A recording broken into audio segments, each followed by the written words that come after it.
अध्याय 14। नांदेड़ के रतनजी वाडिया, संत मौला साहिब, दक्षिणा मीमांसा, गणपतराव, बोडस, श्रीमती, तर्क, दक्षिणा का मर्म, श्री साईबाबा के वचनों और कृपा द्वारा किस प्रकार असाध्य रोग भी निर्मूल हो गए, इसका वर्णन पिछले अध्याय में किया जा चुका है। अब बाबा ने किस प्रकार रतनजी वाडिया को अनुग्रहित किया तथा किस प्रकार उन्हें पुत्ररत्न की प्राप्ति हुई, इसका वर्णन इस अध्याय में होगा। इस संत की जीवनी सर्व प्रकार से प्राकृतिक और मधुर है। उनके अन्य कार्य भी जैसे भोजन, चलना फिरना तथा स्वाभाविक अमृतोपदेश बड़े ही मधुर हैं। वे आनंद के अवतार हैं। इस परमानंद का उन्होंने अपने भक्तों को भी रसास्वादन कराया और इसीलिए उन्हें उनकी चिरस्मृति बनी रही। भिन्न भिन्न प्रकार के कर्म और कर्तव्यों की इनकी कथाएं भक्तों को उनके द्वारा प्राप्त हुई, जिससे वे सत्व मार्ग का अवलंबन कर सके। बाबा की सदैव यही इच्छा थी कि लोग संसार में सुखी जीवन व्यतीत करें और वे सदैव जागरूक रहकर अपने जीवन का परम लक्ष्य आत्मानुभूति अवश्य प्राप्त करें। पिछले जन्मों के शुभ कर्मों के फलस्वरूप ही ये देह प्राप्त है और उसकी सार्थकता तभी है जब उसकी सहायता से हम इस जीवन में भक्ति और मोक्ष प्राप्त कर सके। हमें अपने अंत और जीवन के लक्ष्य के हेतु सदैव सावधान तथा तत्पर रहना चाहिए। यदि तुम नित्य श्री साई की लीलाओं का श्रवण करोगे तो तुम्हें उनका सदैव दर्शन होता रहेगा। दिन रात उनका हृदय में स्मरण करते रहो। इस प्रकार आचरण करने से मन की चंचलता शीघ्र नष्ट हो जाएगी। यदि इसका निरंतर अभ्यास किया गया तो तुम्हें चैतन्य घन से अभिन्नता प्राप्त हो जाएगी। नांदेड़ के रतन जी। अब हम इस अध्याय की मूल कथा का वर्णन करते हैं। नांदेड़ में रतनजी शाहपुरजी वाडिया नामक एक प्रसिद्ध व्यापारी रहते थे। उन्होंने व्यापार में यथेष्ट धनराशि संग्रह कर ली थी। उनके पास अतुलनीय संपत्ति, खेत और चरौहर तथा कई प्रकार के पशु, घोड़े, गधे, खच्चर आदि और गाड़ियां भी थीं। वे अत्यंत भाग्यशाली थे। यद्यपि बाह्य दृष्टि से वे अधिक सुखी और संतुष्ट प्रतीत होते थे, परंतु यथार्थ में वे वैसे न थे। विधाता की रचना कुछ ऐसी विचित्र है कि इस संसार में पूर्ण सुखी कोई नहीं और धनाढ्य रतनजी भी इसके अपवाद न थे। वे परोपकारी तथा दानशील थे।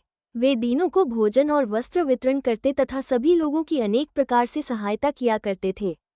उन्हें लोग अत्यंत सुखी समझते थे, किंतु दीर्घकाल तक संतान न होने के कारण उनके हृदय में दुख अधिक था।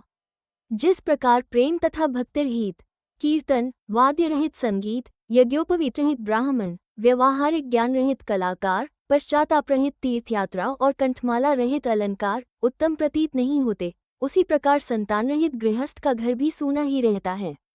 रतनजी सदैव इसी चिंता में निमग्न रहते थे। वे मन ही मन कहते, क्या ईश्वर की मुझ पर कभी दया न होगी? क्या मुझे कभी पुत्र की प्राप्ति नहीं होगी? इसके लिए वे सदैव उदास रहते थे। उन्हें भोजन से भी अरुचि हो गई। पुत्र की प्राप्ति कब होगी, यही चिंता उन्हें सदैव घेरे रहती थी। उनकी दासगनु महाराज पर दृढ़ निष्ठा थी। उन्होंने अपना हृदय उनके सम्मुख खोल दिया। तब उन्होंने श्री साई समर्थ की शरण जाने और उनसे संतान प्राप्ति के लिए प्रार्थना करने का परामर्श दिया। रतनजी को भी यह विचार रुचिकर प्रतीत हुआ और उन्होंने शिरडी जाने का निश्चय किया। कुछ दिनों उपरांत वे शिरडी आए और बाबा के दर्शन कर उनके चरणों पर गिरे। उन्होंने एक सुंदर हार बाबा को पहनाकर बहुत से फल फूल भेंट किए। तत्पश्चात आदर सहित बाबा के पास बैठकर इस प्रकार प्रार्थना करने लगे, अनेक आपत्तिग्रस्त लोग आपके पास आते हैं और आप उनके कष्ट तुरंत दूर कर देते हैं। यही कीर्ति सुनकर मैं भी बड़ी आशा से आपके श्रीचरणों में आया हूँ। मुझे बड़ा भरोसा हो गया है, कृपया मुझे निराश न कीजिए। श्री साईबाबा ने उनसे 5 रुपये दक्षिणा मांगी, जो वे देना ही चाहते थे। परंतु बाबा ने पुनः कहा, मुझे तुमसे 3 रुपये 14 आने पहले ही प्राप्त हो चुके हैं, इसलिए केवल शेष रुपये ही दो। ये सुनकर रतनजी असमंजस में पड़ गए। बाबा के कथन का अभिप्राय उनकी समझ में न आया। वे सोचने लगे कि यह शिरडी आने का मेरा प्रथम ही अवसर है और यह बड़े आश्चर्य की बात है कि इन्हें 3 रुपये 14 आने पहले प्राप्त हो चुके हैं। वे ये पहेली हल न कर सके। वे बाबा के चरणों के पास ही बैठे रहे तथा उन्हें दक्षिणा अर्पित कर दी। उन्होंने अपने आगमन का हेतु बतलाया और पुत्र प्राप्ति की प्रार्थना की। बाबा को दया आ गई। वे बोले, चिंता त्याग दो, अब तुम्हारे दुर्दिन समाप्त हो गए हैं।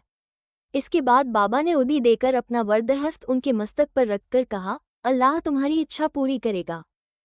बाबा की अनुमति प्राप्त कर रतनजी नांदेड़ लौट आए और शिरडी में जो कुछ हुआ उसे दासगनु को सुनाया। रतनजी ने कहा, सब कार्य ठीक ही रहा। बाबा के शुभ दर्शन हुए। उनका आशीर्वाद और प्रसाद भी प्राप्त हुआ, परंतु वहाँ की एक बात समझ में नहीं आई। वहाँ पर बाबा ने कहा था कि मुझे 3 रुपये 14 आने पहले ही प्राप्त हो चुके हैं। कृपया समझाइए कि इसका क्या अर्थ है। इससे पूर्व मैं शिरडी कभी भी नहीं गया, फिर बाबा को वे रुपये कैसे प्राप्त हो गए जिसका उन्होंने उल्लेख किया।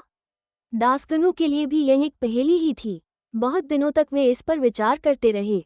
कई दिनों के पश्चात उन्हें स्मरण हुआ कि कुछ दिन पहले रतन जी ने एक यवन संत मौली साहिब को अपने घर आतिथ्य के लिए निमंत्रित किया था तथा इसके निमित्त उन्होंने कुछ धन व्यय किया था।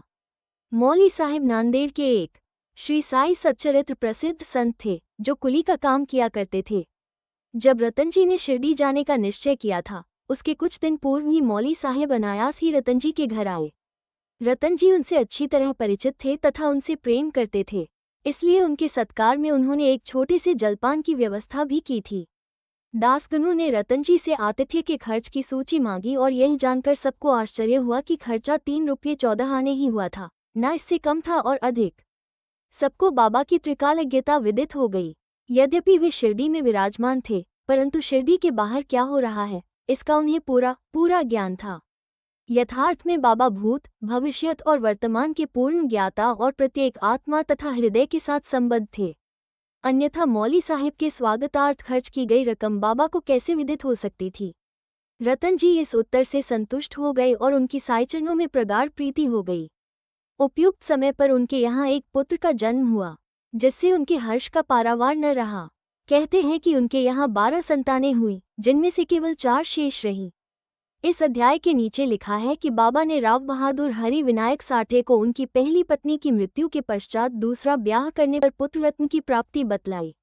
राव बहादुर साठे ने द्वितीय विवाह किया। प्रथम 2 कन्याएं हुई, जिससे वे बड़े निराश हुए, परंतु तृतीय बार पुत्र प्राप्त हुआ। इस तरह बाबा के वचन सत्य निकले और वे संतुष्ट हो गए। दक्षिणा मीमांसा। दक्षिणा के संबंध में कुछ अन्य बातों का निरूपण कर हम यह अध्याय समाप्त करेंगे। ये तो विदित ही है कि जो लोग बाबा के दर्शन को आते थे, उनसे बाबा दक्षिणा लिया करते थे। यहाँ किसी को भी शंका उत्पन्न हो सकती है कि जब बाबा फकीर और पूर्ण विरक्त थे तो क्या उनका प्रकार दक्षिणा ग्रहण करना और कांचन को महत्व देना उचित था। अब इस प्रश्न पर हम विस्तृत रूप से विचार करेंगे। बहुत काल तक बाबा भक्तों से कुछ भी स्वीकार नहीं करते थे। वे जली हुई दियासलाइयाँ एकत्रित कर अपनी जेब में भर लेते थे। चाहे भक्त हो या और कोई, वे कभी किसी से कुछ भी नहीं मांगते थे। यदि किसी ने उनके सामने एक पैसा रख दिया तो वे उसे स्वीकार करके उससे तंबाकू अथवा तेल आदि खरीद लिया करते थे। वे प्रायः बीड़ी या चिलम पिया करते थे। कुछ लोगों ने सोचा कि बिना कुछ भेंट किए संतों के दर्शन उचित नहीं हैं, इसलिए वे बाबा के सामने पैसे रखने लगे। यदि 1 पैसा होता तो वे उसे जेब में रख लेते हैं और यदि 2 पैसे हुए तो तुरंत उसमें से 1 पैसा वापस कर देते थे। जब बाबा की कीर्ति दूर दूर तक फैली और लोगों के झुंड बाबा के दर्शनार्थ आने लगे, तब बाबा ने उनसे दक्षिणा लेना आरंभ कर दिया। श्रुति कहती है कि स्वर्ण मुद्रा के अभाव में भगवत पूजन भी अपूर्ण है। अतः जब ईश्वर पूजन में मुद्रा आवश्यक है तो फिर संत पूजन में क्यों न हो। इसीलिए शास्त्रों में कहा है कि ईश्वर, राजा, संत या गुरु के दर्शन अपनी सामर्थ्यानुसार बिना कुछ अर्पण किए कभी न करना चाहिए। उन्हें क्या भेंट दी जाए, अधिकतर मुद्रा या धन। इस संबंध में उपनिषदों में वर्णित नियमों का अवलोकन करें। बृहदारण्यक उपनिषद में बताया गया है कि दक्ष प्रजापति ने देवता, मनुष्य और राक्षसों के सामने एक अक्षर द का उच्चारण किया। देवताओं ने इसका अर्थ लगाया कि उन्हें दम अर्थात आत्म नियंत्रण का अभ्यास करना चाहिए। मनुष्यों ने समझा कि उन्हें दान का अभ्यास करना चाहिए तथा राक्षसों ने सोचा कि हमें दया का अभ्यास करना चाहिए। मनुष्यों को दान की सलाह दी गई। तैत्तिरीय उपनिषद में दान व अन्य सत्व गुणों को अभ्यास में लाने की बात कही गई है। दान के संबंध में लिखा है, विश्वासपूर्वक दान करो, उसके बिना दान व्यर्थ है। उदार हृदय तथा विनम्र बनकर आदर और सहानुभूतिपूर्वक दान करो। भक्तों को कांचन त्याग का पाठ पढ़ाने तथा उनकी आसक्ति दूर करने और चित्त शुद्ध कराने के लिए ही बाबा सबसे दक्षिणा लिया करते थे। परंतु उनकी एक विशेषता भी थी। बाबा कहा करते थे कि जो कुछ भी मैं स्वीकार करता हूँ, मुझे उसे 100 गुना से अधिक वापस करना पड़ता है। इसके अनेक प्रमाण हैं। एक घटना। श्री गणपतराव बोडस अपनी आत्म कथा में लिखते हैं कि बाबा के बार बार आग्रह करने पर उन्होंने अपने रुपयों की थैली उनके सामने उंडेल दी। श्री बोडस लिखते हैं कि इसका परिणाम ये हुआ कि जीवन में फिर उन्हें धन का अभाव कभी न हुआ तथा प्रचुर मात्रा में लाभ ही होता रहा। इसका एक भिन्न अर्थ भी है। अनेकों बार बाबा ने किसी प्रकार की दक्षिणा स्वीकार भी नहीं की। इसके 2 उदाहरण हैं। बाबा ने सी के नारके से 15 रुपये दक्षिणा मांगी। वे प्रत्युत्तर में बोले कि मेरे पास तो 1 पाई नहीं है। तब बाबा ने कहा कि मैं जानता हूँ तुम्हारे पास कोई द्रव्य नहीं है, परंतु तुम योग वशिष्ठ का अध्ययन तो करते हो, उसमें से ही दक्षिणा दो। यहाँ दक्षिणा का अर्थ है पुस्तक से शिक्षा ग्रहण कर हृदयंगम करना, जो कि बाबा का निवास स्थान है। एक दूसरी घटना में उन्होंने एक महिला श्रीमती आर.ए. तरखल से 6 रुपये दक्षिणा मांगी। महिला बहुत दुखी हुई क्योंकि उनके पास देने को कुछ भी न था।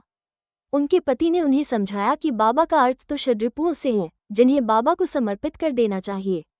बाबा इस अर्थ से सहमत हो गए। ये ध्यान देने योग्य है कि बाबा के पास दक्षिणा के रूप में बहुत सा द्रव्य एकत्रित हो जाता था। सब द्रव्य वे उसी दिन व्यय कर देते और दूसरे दिन फिर सदैव की भांति निर्धन बन जाते थे।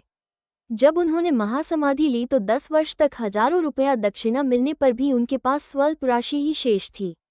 संक्षेप में दक्षिणा लेने का मुख्य ध्येय तो भक्तों को केवल शुद्धिकरण का पाठ ही सिखाना था। दक्षिणा का मर्म। ठाणे के श्री बी.वी. देव सेवा निवृत्त प्रांत मामलतदार, जो बाबा के परम भक्त थे, ने इस विषय पर एक लेख अन्य विषयों सहित प्रकाशित किया है, जो निम्न प्रकार है। बाबा प्रत्येक से दक्षिणा नहीं लेते थे। यदि बाबा के बिना मांगे किसी ने दक्षिणा भेंट की तो वे कभी तो स्वीकार कर लेते और कभी अस्वीकार भी कर देते थे। वे केवल भक्तों से ही कुछ मांग करते थे। उन्होंने उन लोगों से कभी कुछ न मांगा जो सोचते थे कि बाबा के मांगने पर ही दक्षिणा देंगे। यदि किसी ने उनकी इच्छा के विरुद्ध दक्षिणा दे दी तो वे वहां से उसे उठाने को कह देते थे। स्त्री और बालकों से भी वे दक्षिणा ले लेते थे। उन्होंने सभी धनाढ्यों या निर्धनों से कभी दक्षिणा नहीं मांगी। बाबा के मांगने पर भी जिन्होंने दक्षिणा न दी, उनसे वे कभी क्रोधित नहीं हुए। यदि किसी मित्र द्वारा उन्हें दक्षिणा भिजवाई गई होती और उसका उसे स्मरण न रहता तो बाबा किसी न किसी प्रकार उसे स्मरण कराकर वो दक्षिणा ले लेते थे। कुछ अवसरों पर वे दक्षिणा की राशि में से कुछ अंश लौटा भी देते और देने वालों को संभाल कर रखने या पूजन में रखने के लिए कह देते थे। इससे दाता या भक्त को बहुत लाभ पहुंचता था। यदि किसी ने अपनी इच्छित राशि से अधिक भेंट की तो वे वो अधिक राशि लौटा देते थे। किसी से तो वे उसकी इच्छित राशि से भी अधिक मांग कर बैठते थे और यदि उसके पास नहीं होती तो दूसरे से उधार लेने या दूसरों से मांगने को भी कहते थे। किसी से तो दिन में 3-4 बार दक्षिणा मांगा करते थे। दक्षिणा में एकत्रित राशि में से बाबा अपने लिए बहुत थोड़ा खर्च किया करते थे, जैसे चिलम पीने की तंबाकू और धूनी के लिए लकड़ियां मोल लेने के लिए आदि। शेष अन्य व्यक्तियों को विभिन्न राशियों में भिक्षा स्वरूप दे देते थे। शिरडी संस्थान की समस्त सामग्रियां राधाकृष्ण माई की प्रेरणा से ही धनी भक्तों ने एकत्र की थीं। अधिक मूल्य वाले पदार्थ लाने वालों से बाबा अति क्रोधित हो जाते और अपशब्द कहने लगते थे। उन्होंने श्री नाना साहेब चांदोरकर से कहा कि मेरी संपत्ति केवल एक कॉपीन और टमरेल है। लोग बिना कारण ही मूल्यवान पदार्थ लाकर मुझे दुखित करते हैं।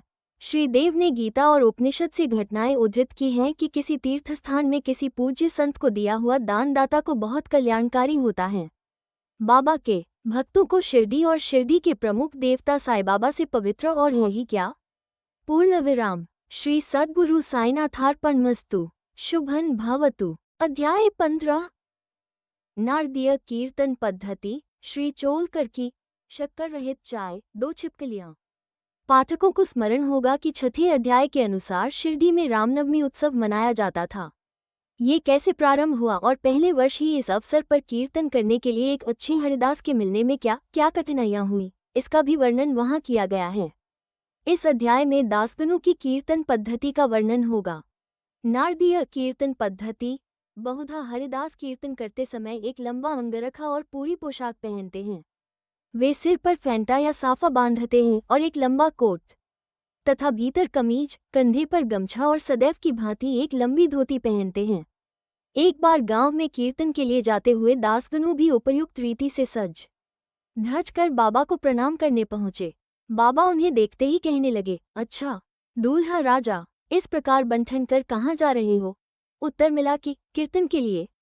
बाबा ने पूछा कि कोट, गमछा और फैंटे, इन सब की आवश्यकता ही क्या है? इनको अभी मेरे सामने ही उतारो। इस शरीर पर इन्हें धारण करने की कोई आवश्यकता नहीं है। दासगणों ने इन वस्त्रों को कभी नहीं पहना। वे सदैव कमर से ऊपर अंग खुले रखकर हाथ में करताल और गले में हार पहनकर ही कीर्तन करते थे।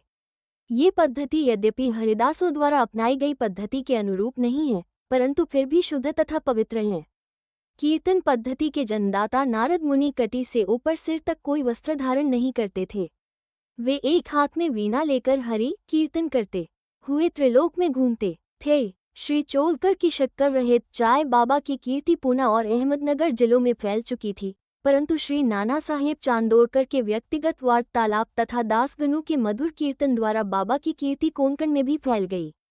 इसका श्रेय केवल श्री दासगणों को ही है। उन्होंने अपने सुंदर प्राकृतिक कीर्तन से बाबा को घर घर पहुंचा दिया। श्रोताओं की रुचि प्रायः भिन्न भिन्न प्रकार की होती है।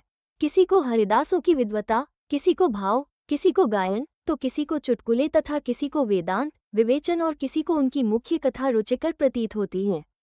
परंतु ऐसे बिरले ही हैं जिनके हृदय में संत कथा या कीर्तन सुनकर श्रद्धा और प्रेम उमड़ता हो। श्री दासगणों का कीर्तन श्रोताओं के हृदय पर स्थायी प्रभाव डालता था। एक ऐसी घटना नीचे दी है। एक समय ठाणे के श्री कौपिनेश्वर मंदिर में श्री दासगणु कीर्तन में श्री साईं बाबा का गुणगान कर रहे थे। श्रोताओं में एक चोलकर नामक व्यक्ति, जो ठाणे के दीवानी न्यायालय में एक अस्थायी कर्मचारी था, भी वहां उपस्थित था। दासगणु का कीर्तन सुनकर वो बहुत प्रभावित हुआ और मन ही मन बाबा को नमन कर प्रार्थना करने लगा कि हे बाबा, मैं एक निर्धन व्यक्ति हूँ और अपने कुटुंब का भरण पोषण भी भली भांति करने में असमर्थ हूँ। यदि मैं आपकी कृपा से विभागीय परीक्षा में उत्तीर्ण हो गया तो आपके श्री चरणों में उपस्थित होकर आपके निमित्त मिश्री का प्रसाद बांधूंगा। भाग्य ने पलटा खाया और चोलकर परीक्षा में उत्तीर्ण हो गया। उसकी नौकरी भी स्थायी हो गई। अब केवल संकल्प ही शेष रहा। शुभस्य शीघ्रम। श्री चोलकर निर्धन तो था ही और उसका कुटुंब भी बड़ा था, अतः वो शिरडी यात्रा के लिए मार्ग व्यय जुटाने में असमर्थ हुआ। ठाणे जिले में एक कहावत प्रचलित है कि नाने घाट व सह्याद्री पर्वत श्रेणियां कोई भी सरलतापूर्वक पार कर सकता है, परंतु गरीब को उनरे घाट पार करना बड़ा ही कठिन होता है। श्री चोलकर अपना संकल्प शीघ्रातिशीघ्र पूरा करने के लिए उत्सुक थे। उसने मितव्ययी बनकर अपना खर्च घटाकर पैसा बचाने का निश्चय किया। इस कारण उन्होंने बिना शक्कर की चाय पीना प्रारंभ किया और इस तरह कुछ द्रव्य एकत्रित कर वो शिरडी पहुंचा। उन्होंने बाबा का दर्शन कर उनके चरणों पर गिरकर नारियल भेंट किया तथा अपने संकल्पानुसार श्रद्धा से मिश्री वितरित की और बाबा से बोला कि आपके दर्शन से मेरे हृदय को अत्यंत प्रसन्नता हुई है। मेरी समस्त इच्छाएं तो आपकी कृपा दृष्टि से उसी दिन पूर्ण हो चुकी थी। मस्जिद में श्री चोलकर का आतिथ्य करने वाले श्री बापू साहिब जोग भी वहीं उपस्थित थे। जब वे दोनों वहां से जाने लगे तो बाबा जोग से इस प्रकार कहने लगे कि अपने अतिथि को चाय के प्याले में अच्छी तरह शक्कर मिलाकर देना। इस अर्थपूर्ण शब्दों को सुनकर श्री चोलकर का हृदय भर आया और उसे बड़ा आश्चर्य हुआ। उनके नेत्रों से अश्रुधाराएं प्रवाहित होने लगीं और वे प्रेम से विह्वल होकर श्री चरणों पर गिर पड़े। श्री जोग को अधिक शक्कर सहित चाय के प्याले अतिथि को दो। यह विचित्र आज्ञा सुनकर बड़ा कौतूहल हो रहा था कि यथार्थ में इसका अर्थ क्या है। बाबा ने उन्हें संकेत किया था कि वे शक्कर छोड़ने के गुप्त निश्चय से भली भांति परिचित हैं। बाबा का ये कथन था कि यदि तुम श्रद्धापूर्वक मेरे सामने हाथ फैलाओगे तो मैं सदैव तुम्हारे साथ रहूंगा। यद्यपि मैं शरीर से यहाँ हूँ, परंतु मुझे 7 समुद्रों के पार भी घटित होने वाली घटनाओं का ज्ञान है। मैं तुम्हारे हृदय में विराजित तुम्हारे अंतरस्थ ही हूँ। जिसका तुम्हारे तथा समस्त प्राणियों के हृदय में वास है, उसकी ही पूजा करो। धन्य और सौभाग्यशाली वही हैं जो मेरे सर्वव्यापी स्वरूप से परिचित हैं। बाबा ने श्री चोलकर को कितनी सुंदर तथा महत्वपूर्ण शिक्षा प्रदान की। 2 छिपकलियों का मिलन। अब हम 2 छोटी छिपकलियों की कथा के साथ ही यह अध्याय समाप्त करेंगे। एक बार बाबा मस्जिद में बैठे थे कि उसी समय एक छिपकली चिक-चिक करने लगी। कौतूहलवश एक भक्त ने बाबा से पूछा कि छिपकली के चिकचिकाने का क्या कोई विशेष अर्थ है? ये शुभ है या अशुभ? बाबा ने कहा कि इस छिपकली की बहन आज औरंगाबाद से यहाँ आने वाली है, इसलिए ये प्रसन्नता से फूले नहीं समा रही है। वो भक्त बाबा के शब्दों का अर्थ न समझ सका, इसलिए वो चुपचाप वहीं बैठा रहा।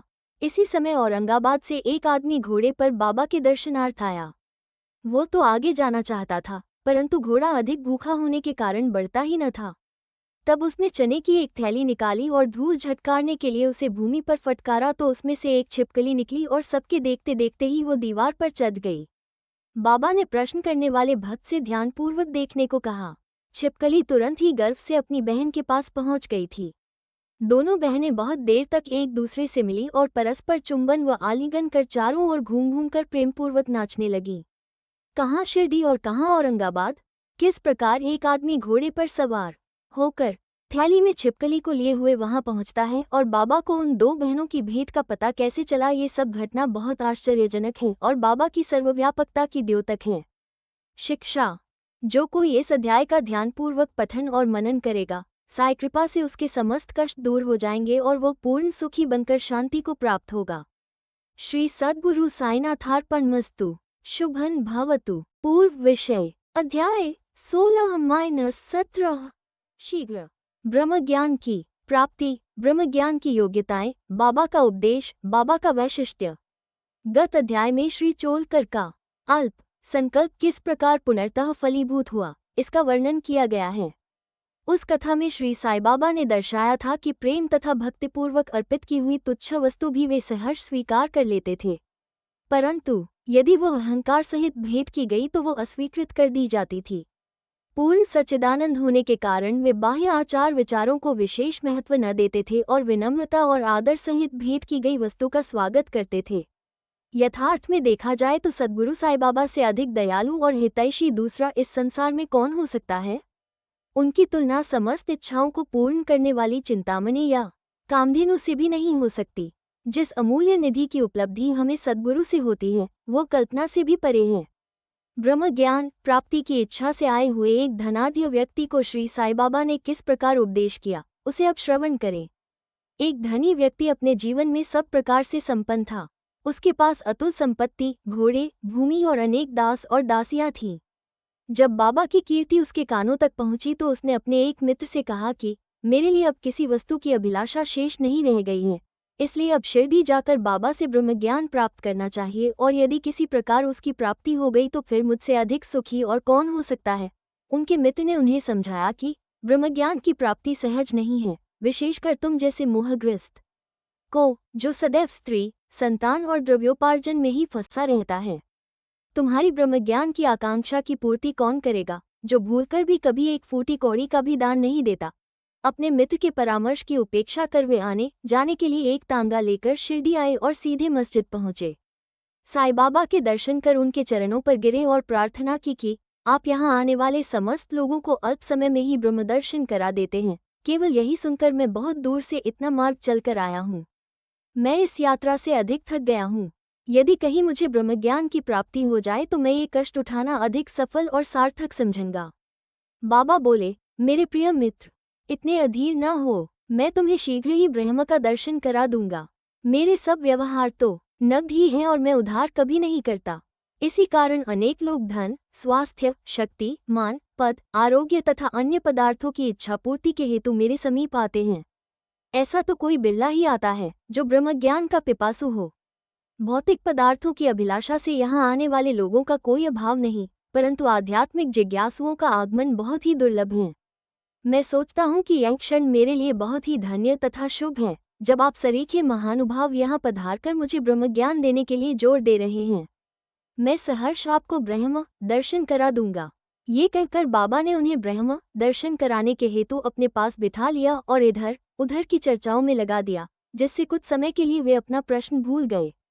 उन्होंने एक बालक को बुलाकर नंदू मारवाड़ी के यहाँ से 5 रुपये उधार लाने को भेजा। लड़के ने वापस आकर बतलाया कि नंदू का तो कोई पता नहीं है और उसके घर पर ताला पड़ा है।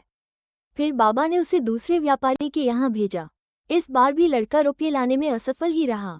इस प्रयोग का 2-3 बार दोहराने पर भी उसका परिणाम पूर्ववत ही निकला। हमें ज्ञात ही है कि बाबा स्वयं सगुण ब्रह्म के अवतार थे। यहाँ प्रश्न हो सकता है कि इस 5 रुपये सरीखी तुच्छ राशि की यथार्थ में उन्हें आवश्यकता ही क्या थी।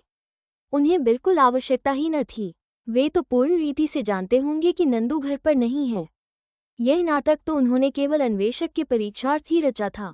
ब्रह्मजिज्ञासु महाशय जी के पास नोटों की गड्डियां थीं और यदि वे सचमुच ही ब्रह्मज्ञान के आकांक्षी होते तो इतने समय तक शांत न बैठते। जब बाबा व्यग्रतापूर्वक 5 रुपये उधार लाने के लिए बालक को यहाँ वहाँ दौड़ा रहे थे तो वे दर्शक बने ही ने बैठे रहते। वे जानते थे कि बाबा अपने वचन पूर्ण कर ऋण अवश्य चुकाएंगे। यद्यपि बाबा द्वारा इच्छित राशि बहुत ही अल्प थी, फिर भी वो स्वयं संकल्प करने में असमर्थ ही रहा और 5 रुपया उधार देने तक का साहस न कर सका। पाठक थोड़ा विचार करें कि ऐसा व्यक्ति बाबा से ब्रह्मज्ञान, जो विश्व की अति श्रेष्ठ वस्तु है, उसकी प्राप्ति के लिए आया है। यदि बाबा से सचमुच प्रेम करने वाला अन्य कोई व्यक्ति होता तो वो केवल दर्शक न बनकर तुरंत ही 5 रुपये दे देता, परंतु इन महाशय की दशा तो बिल्कुल ही विपरीत थी।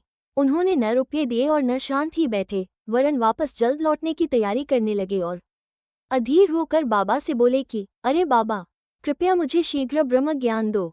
बाबा ने उत्तर दिया कि मेरे प्यारे मित्र, क्या इस नाटक से तुम्हारी समझ में कुछ नहीं आया? मैं तुम्हें ब्रह्मदर्शन कराने का ही तो प्रयत्न कर रहा था।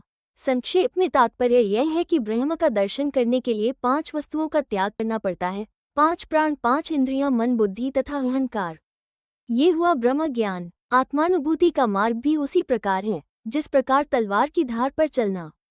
श्री साईं बाबा ने फिर इस विषय पर विस्तृत वक्तव्य दिया, जिसका सारांश ये है: ब्रह्मज्ञान या आत्मानुभूति की योग्यताएं सामान्य मनुष्यों को प्रायः अपने जीवन काल में ब्रह्म के दर्शन नहीं होते। उसकी प्राप्ति के लिए कुछ योग्यताओं का भी होना नितांत आवश्यक है। मुमुक्षुत्व जो सोचता है कि मैं बंधन में हूँ और इस बंधन से मुक्त होना चाहे तो इस ध्येय की प्राप्ति के लिए उत्सुकता और दृढ़ संकल्प से प्रयत्न करता रहे तथा प्रत्येक परिस्थिति का सामना करने को तैयार रहे, वही इस आध्यात्मिक मार्ग पर चलने योग्य है। विरक्ति, लोक परलोक के समस्त पदार्थों से उदासीनता का भाव, ऐहिक वस्तुएं, लाभ और प्रतिष्ठा जो कि कर्मजन्य हैं, जब तक इनसे उदासीनता उत्पन्न न होगी तब तक उसे आध्यात्मिक जगत में प्रवेश करने का अधिकार नहीं।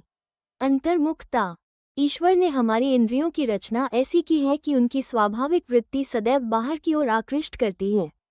हमें सदैव बाहर का ही ध्यान रहता है, न कि अंतर का।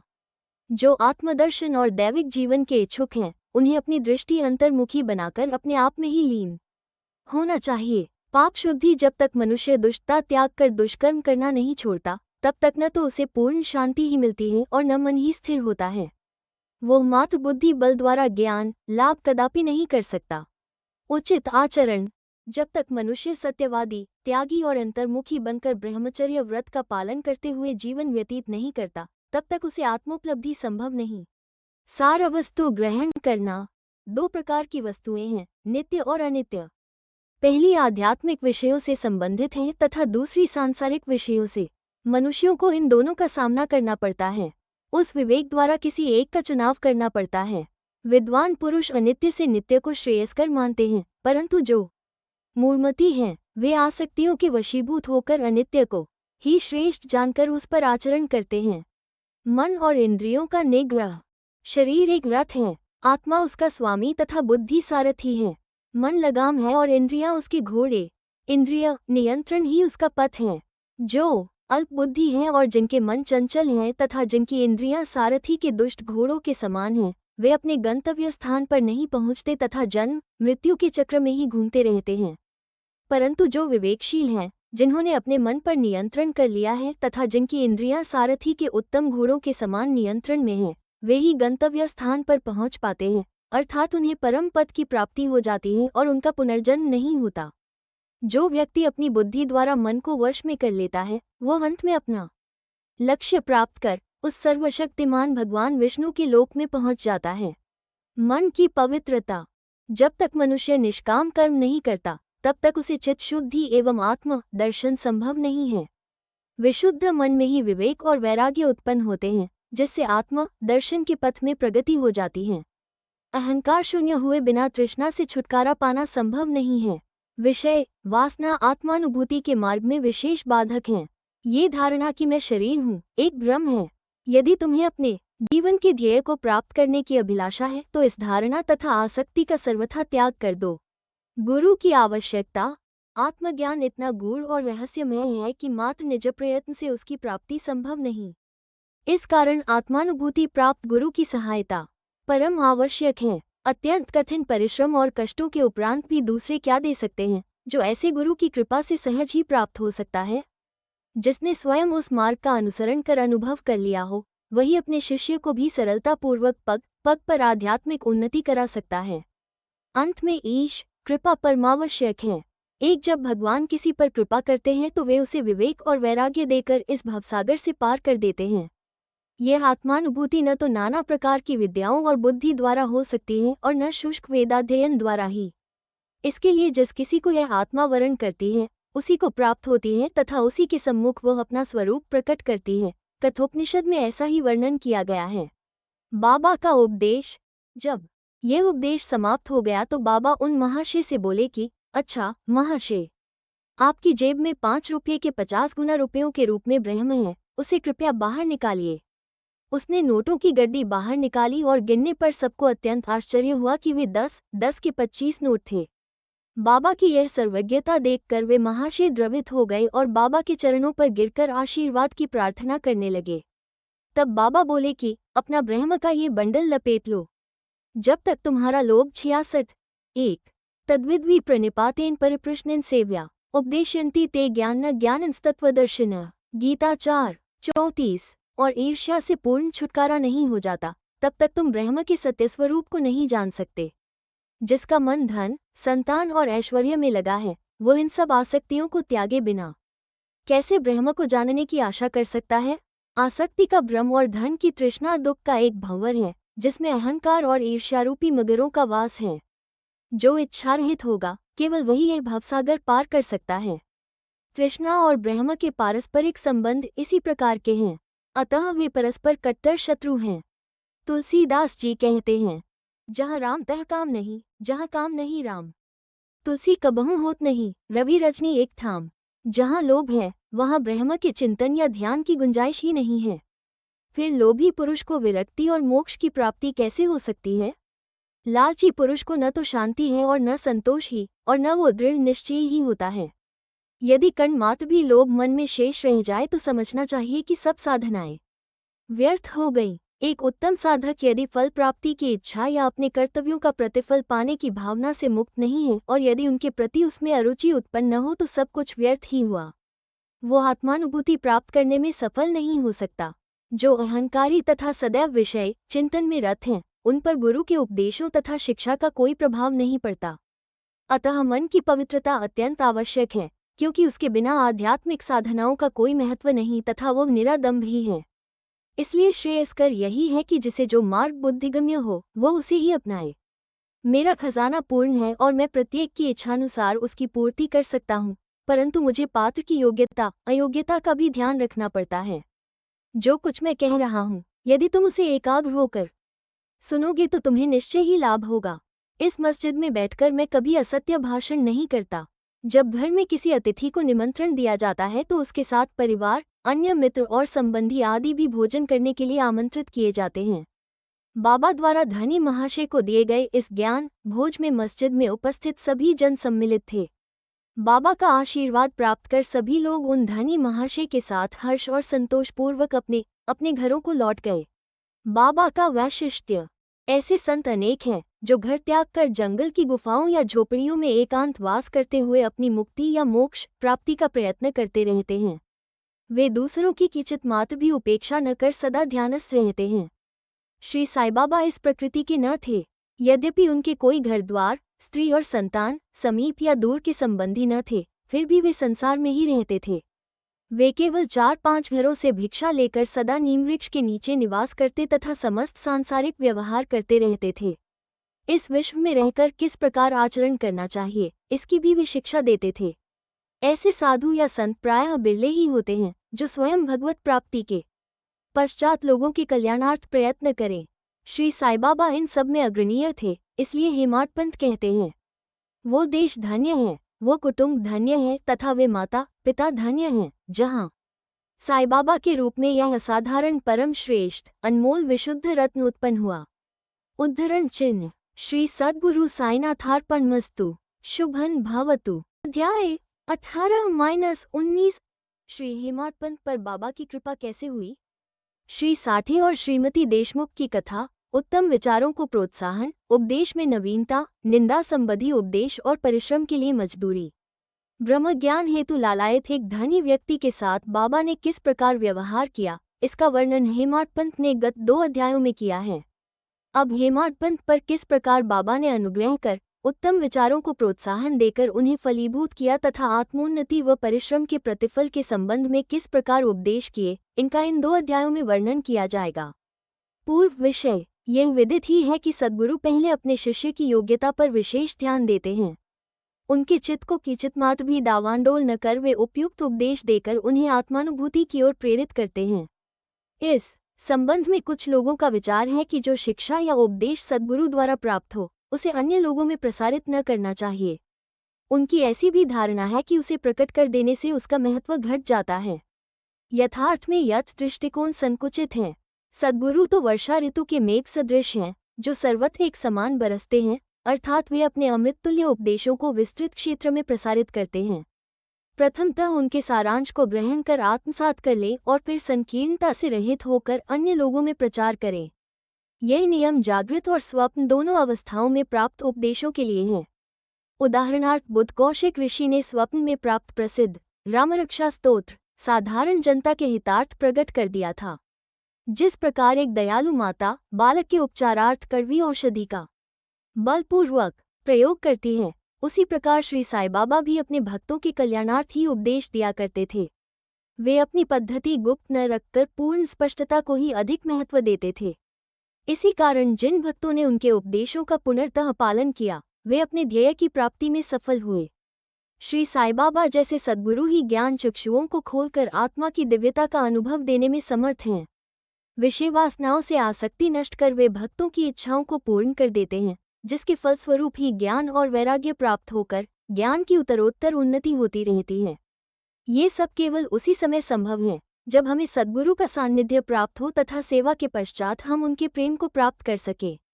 तभी भगवान भी, जो भक्तकाम कल्पतरु हैं, हमारी सहायतार्थ आ जाते हैं। वे हमें कष्टों और दुखों से मुक्त कर सुखी बना देते हैं। ये सब प्रगति केवल सद्गुरु की कृपा से ही संभव है, जो कि स्वयं ईश्वर के प्रतीक हैं। इसीलिए हमें सद्गुरु की खोज में सदैव रहना चाहिए। अब हम मुख्य विषय की ओर आते हैं। श्री साठे। एक महानुभाव का नाम श्री साठे था। क्राफर्ड के शासनकाल में कई वर्ष पूर्व उन्हें कुछ ख्याति प्राप्त हो चुकी थी। इस शासन का बंबई के गवर्नर लॉर्ड रे ने दमन कर दिया था। श्री साठे को व्यापार में अधिक हानि हुई और परिस्थितियां प्रतिकूल होने के कारण उन्हें बड़ा धक्का लगा। वे अत्यंत दुखित और निराश हो गए और अशांत होने के कारण उन्हें घर छोड़कर किसी एकांत स्थान में वास करने का विचार करने लगे। बहुधा मनुष्यों को ईश्वर की स्मृति आपत्तिकाल तथा दुर्दिनों में ही आती है और उनका विश्वास भी ईश्वर की और ऐसे ही समय में बढ़ जाता है। तभी वे कष्टों के निवारणार्थ उनसे प्रार्थना करने लगते हैं। यदि उनके पाप कर्म शेष न रहे हों तो भगवान भी उनकी भेंट किसी संत से करा देते हैं, जो उनके कल्याणार्थ ही उचित मार्ग का निर्देश कर देते हैं। ऐसा ही श्री साठे के साथ भी हुआ। उनके एक मित्र ने उन्हें शिरडी जाने की सलाह दी, जहां मन की शांति प्राप्त करने और इच्छा पूर्ति के निमित्त देश के कोने कोने से लोगों के झुंड आ रहे हैं। उन्हें यह विचार अति रुचिकर प्रतीत हुआ और सन 1917 में वे शिरडी गए। बाबा के सनातन, पूर्ण, ब्रह्म, दीप्तिमान, निर्मल एवं विशुद्ध स्वरूप के दर्शन कर उनके मन की व्यग्रता नष्ट हो गई और उनका चित्त शांत एवं स्थिर हो गया। उन्होंने सोचा कि गत जन्मों के संचित शुभ कर्मों के फलस्वरूप ही आज मैं श्री साईं बाबा के पवित्र चरणों तक पहुंचने में समर्थ हो सका हूँ। श्री साठे दृढ़ संकल्प के व्यक्ति थे, इसलिए उन्होंने शीघ्र ही गुरुचरित्र का पारायण प्रारंभ कर दिया।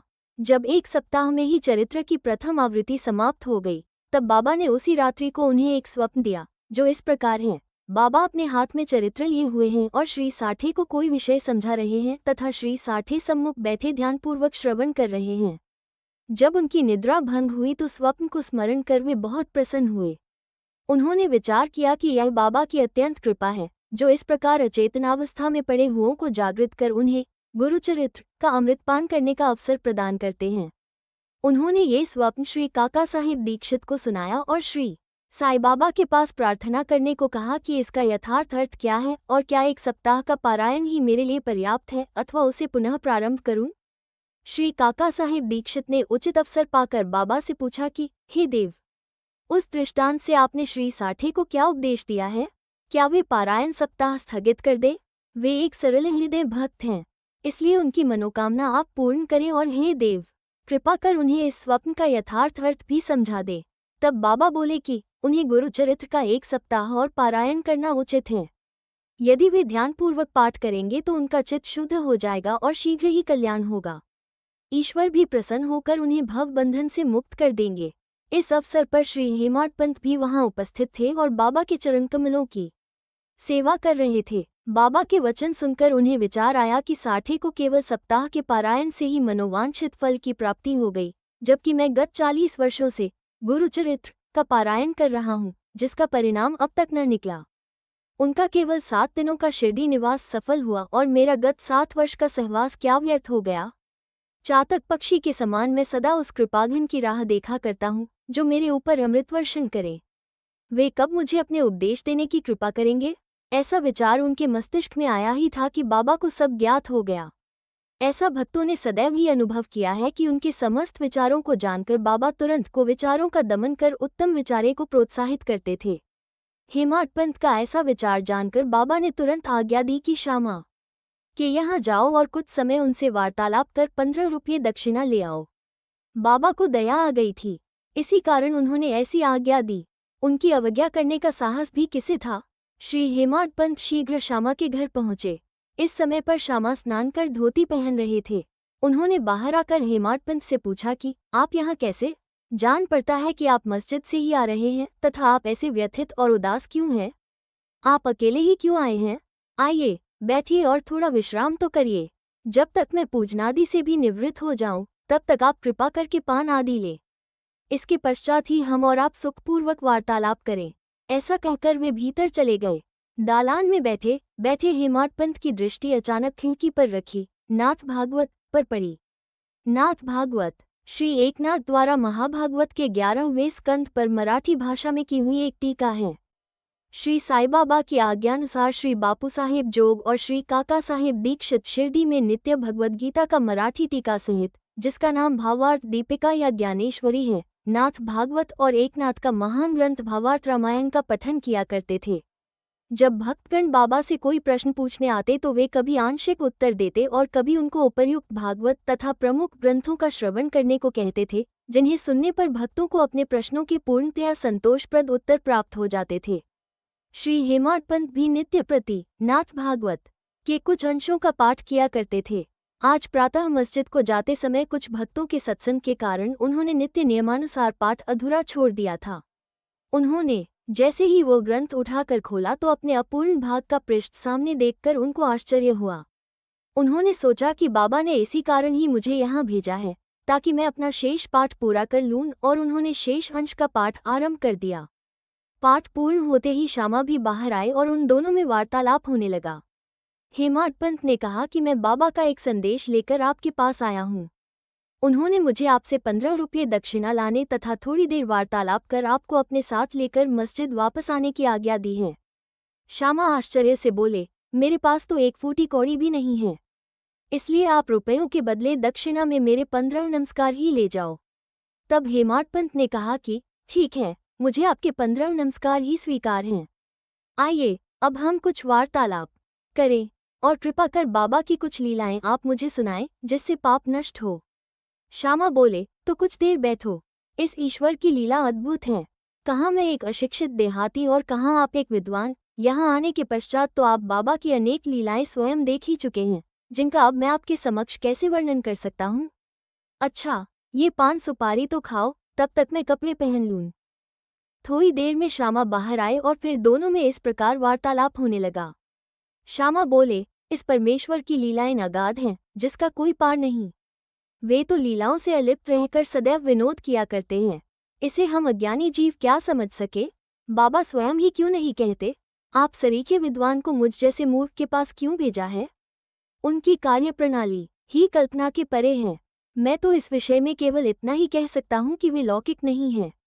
इस भूमिका के साथ ही साथ श्यामा ने कहा कि अब मुझे एक कथा की स्मृति हो आई है, जिसे मैं व्यक्तिगत रूप से जानता हूँ। जैसी भक्त की निष्ठा और भाव होता है, बाबा भी उसी प्रकार उनकी सहायता करते हैं। कभी कभी तो बाबा भक्त की कठिन परीक्षा लेकर ही उसे उपदेश दिया करते हैं। उपदेश शब्द सुनकर साठे के गुरुचरित्र पारायण की घटना का तत्काल ही स्मरण करके हेमाड पंत को रोमांच हो आया। उन्होंने सोचा, कदाचित बाबा ने मेरे चित्त की चंचलता नष्ट करने के लिए ही मुझे यहाँ भेजा है। फिर भी वे अपने विचार प्रकट न कर श्यामा की कथा को ध्यानपूर्वक सुनने लगे। उन सब कथाओं का सार केवल यही था कि अपने भक्तों के प्रति बाबा के मन में कितनी दया और स्नेह है। इन कथाओं को श्रवण कर हेमाडपंत को आंतरिक उल्लास का अनुभव होने लगा। तब श्यामा ने नीचे लिखी कथा कही। श्रीमती राधाबाई देखमुख। एक समय एक वृद्धा श्रीमती राधाबाई, जो खाशाबा देशमुख की मां थी, बाबा की कीर्ति सुनकर संगमनेर के लोगों के साथ शिरडी आई। बाबा के श्री दर्शन कर उन्हें अत्यंत प्रसन्नता हुई। श्री साई चरणों में उनकी अटल श्रद्धा थी, इसलिए उन्होंने यह निश्चय किया कि जैसे भी हो बाबा को अपना गुरु बनाकर उनसे उपदेश ग्रहण किया जाए। आमरण अनशन का दृढ़ निश्चय कर अपने विश्राम गृह में आकर उन्होंने अन्न जल त्याग दिया और इस प्रकार 3 दिन व्यतीत हो गए। माधवराव देशपांडे इस वृद्धा की अग्नि परीक्षा से बिल्कुल भयभीत हो गया और बाबा से प्रार्थना करने लगा कि देवा, आपने अब ये क्या आरंभ कर दिया है? ऐसे कितने लोगों को आप यहाँ आकर्षित किया करते हैं? आप उस वृद्ध महिला से पूर्ण परिचित ही हैं, जो हठपूर्वक आप पर अवलंबित हैं। यदि आपने कृपा दृष्टि कर उसे उपदेश न दिया और यदि दुर्भाग्यवश उसे कुछ हो गया तो लोग व्यर्थ ही आपको दोषी ठहराएंगे और कहेंगे कि बाबा से उपदेश प्राप्त न होने की वजह से ही उसकी मृत्यु हो गई है। इसलिए अब दया कर उसे आशीष और उपदेश दीजिए। वृद्धा का ऐसा दृढ़ निश्चय देखकर बाबा ने उसे अपने पास बुलाया और मधुर उपदेश देकर उसकी मनोवृत्ति परिवर्तित कर कहा कि हे माता, क्यों व्यर्थ ही तुम यातना सहकर मृत्यु का आलिंगन करना चाहती हो? तुम मेरी माँ और मैं तुम्हारा बेटा। तुम मुझ पर दया करो और जो कुछ मैं कहूँ उसे ध्यानपूर्वक सुनो। मैं अपनी स्वयं की कथा तुमसे कहता हूँ और यदि तुम उसे ध्यानपूर्वक श्रवण करोगी तो तुम्हें अवश्य परम शांति प्राप्त होगी। मेरे एक गुरु, जो बड़े सिद्ध पुरुष थे, मुझ पर बड़े दयालु थे। दीर्घ काल तक मैं उनसे कभी अलग होना भी नहीं चाहता था। मेरी प्रबल उत्कंठा थी कि उनकी सेवा कर जिस प्रकार भी संभव हो मंत्र प्राप्त करूं, परंतु उनकी रीति न्यारी ही थी। उन्होंने पहले मेरा मुंडन कर मुझसे 2 पैसे दक्षिणा में मांगे, जो मैंने तुरंत ही दे दिए। यदि तुम प्रश्न करो कि मेरे गुरु जब पूर्ण निष्काम थे तो उन्हें पैसे मांगना क्या शोभनीय था और फिर उन्हें विरक्त भी कैसे कहा जा सकता था, इसका उत्तर केवल ये है कि वे कंचन को ठुकराया करते थे, क्योंकि उन्हें उसकी स्वप्न में भी आवश्यकता न थी। उन 2 पैसों का अर्थ था दृढ़ निश्चय और धैर्य। जब मैंने ये दोनों वस्तुएं उन्हें अर्पित कर दी तो वे अत्यंत प्रसन्न हुए। मैंने 12 वर्ष उनके श्री चरणों की सेवा में ही व्यतीत किए। उन्होंने ही मेरा भरण पोषण किया, अतः मुझे भोजन और वस्त्रों का कोई अभाव न था। वे प्रेम की मूर्ति थे, अथवा यूँ कहो कि वे प्रेम के साक्षात अवतार थे। मैं उनका वर्णन ही कैसे कर सकता हूँ, क्योंकि उनका तो मुझ पर अधिक स्नेह था और उनके समान कोई बिरला ही गुरु मिलेगा। जब मैं उनकी ओर निहारता तो मुझे ऐसा प्रतीत होता कि वे गंभीर मुद्रा में ध्यानमग्न हैं और तब हम दोनों आनंदित हो जाते थे। 8 प्रहर मैं एकटक उनके ही श्रीमुख की ओर निहारा करता था। मैं भूख और प्यास की सुध बुध खो बैठा। उनके दर्शनों के बिना मैं अशांत हो उठता था। गुरु सेवा की चिंता के अतिरिक्त मेरे लिए और कोई चिंतनीय विषय या पदार्थ नहीं था। मुझे तो सदैव उन्हीं का ध्यान रहता था, अतः मेरा मन उनके चरण कमलों में लीन हो गया। ये हुई 1 पैसे की दक्षिणा। ध्याय है दूसरा पैसा। मैं धैर्यपूर्वक बहुत काल तक प्रतीक्षा कर गुरुसेवा करता रहा। यही धैर्य तुम्हें भी भवसागर से पार उतार देगा। धैर्य ही मनुष्य में मनुष्यत्व है। धैर्य धारण करने से समस्त पाप और मोह नष्ट होकर उनके हर प्रकार के संकट दूर होते तथा भय जाता रहता है। इसी प्रकार तुम्हें भी अपने ध्येय की प्राप्ति हो जाएगी। धैर्य तो गुणों की खदान व उत्तम विचारों की जननी है। निष्ठा और धैर्य 2 जुड़वा बहनों के समान ही हैं, जिनमें परस्पर प्रगाढ़ प्रेम है। मेरे गुरु मुझसे किसी वस्तु की आकांक्षा न रखते थे। उन्होंने कभी मेरी उपेक्षा न की, वरन सदैव रक्षा करते रहे। यद्यपि मैं सदैव उनके चरणों के समीप ही रहता था, फिर भी कभी किन्हीं अन्य स्थानों पर यदि चला जाता तो भी मेरे प्रेम में कभी कमी न हुई। वे सदा मुझ पर कृपा दृष्टि रखते थे। जिस प्रकार कछुवी प्रेम दृष्टि से अपने बच्चों का पालन करती है, चाहे वे उसके समीप हो अथवा नदी के उस पार। सो हे माँ, मेरे गुरु ने तो मुझे कोई मंत्र सिखलाया ही नहीं, तब मैं तुम्हारे कान में कैसे कोई मंत्र फूंकूं? केवल इतना ही ध्यान रखो कि गुरु की भी कछुवी के समान ही प्रेम दृष्टि से हमें संतोष प्राप्त होता है। इस कारण व्यर्थ में किसी से उपदेश प्राप्त करने का प्रयत्न न करो। मुझे ही अपने विचारों तथा कर्मों का मुख्य ध्येय बना लो और तब तुम्हें निस्संदेह ही परमार्थ की प्राप्ति हो जाएगी। मेरी ओर अन्य भाव से देखो तो मैं भी तुम्हारी ओर वैसे ही देखूंगा। इस मस्जिद में बैठकर मैं सत्य ही बोलूंगा कि किन्हीं साधनाओं या शास्त्रों के अध्ययन की आवश्यकता नहीं, वरन केवल गुरु में विश्वास ही पर्याप्त है। पूर्ण विश्वास रखो कि गुरु ही करता है और वह धन्य है जो गुरु की महानता से परिचित हो। उसे हरि, हर और ब्रह्म का अवतार समझा जाता है। इस प्रकार समझाने से वृद्ध महिला को सांत्वना मिली और उसने बाबा को नमन कर अपना उपवास त्याग दिया। ये कथा ध्यानपूर्वक एकाग्रता से श्रवण कर तथा उसके उपयुक्त अर्थ पर विचार कर हेमाड पंत को बड़ा आश्चर्य हुआ। उनका हृदय भर आया और उन्हें रोमांच हो उठा। अत्यंत आनंद विभोर हो जाने से उनका कंठ रूंध गया और वे मुख से एक शब्द भी न बोल सके। उनकी ऐसी स्थिति देख श्यामा ने पूछा कि आप ऐसे स्तब्ध क्यों हो गए? बात क्या है? बाबा की तो इस प्रकार की लीलाएं अगणित हैं, जिनका वर्णन मैं किस मुख से करूं? ठीक उसी समय मस्जिद में घंटानाद होने लगा, जो कि मध्याह्न पूजन तथा आरती के आरंभ का द्योतक था। तब श्यामा और हेमाड पंत भी शीघ्र ही मस्जिद की ओर चले।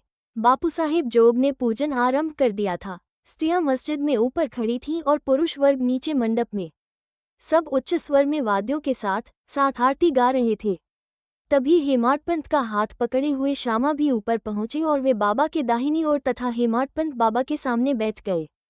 उन्हें देख बाबा ने श्यामा से लाई हुई दक्षिणा देने के लिए कहा। तब हेमाड पंत ने उत्तर दिया कि रुपयों के बदले श्यामा ने मेरे द्वारा आपको 15 नमस्कार भेजे हैं तथा स्वयं ही यहाँ आकर उपस्थित हो गए हैं। बाबा ने कहा, अच्छा ठीक है, तो अब मुझे ये बताओ कि तुम दोनों में आपस में किस विषय पर वार्तालाप हुआ है? तब घंटे, ढोल और सामूहिक गान की ध्वनि की चिंता न करते हुए हेमाड पंत उत्कंठापूर्वक उन्हें वह वार्तालाप सुनाने लगे।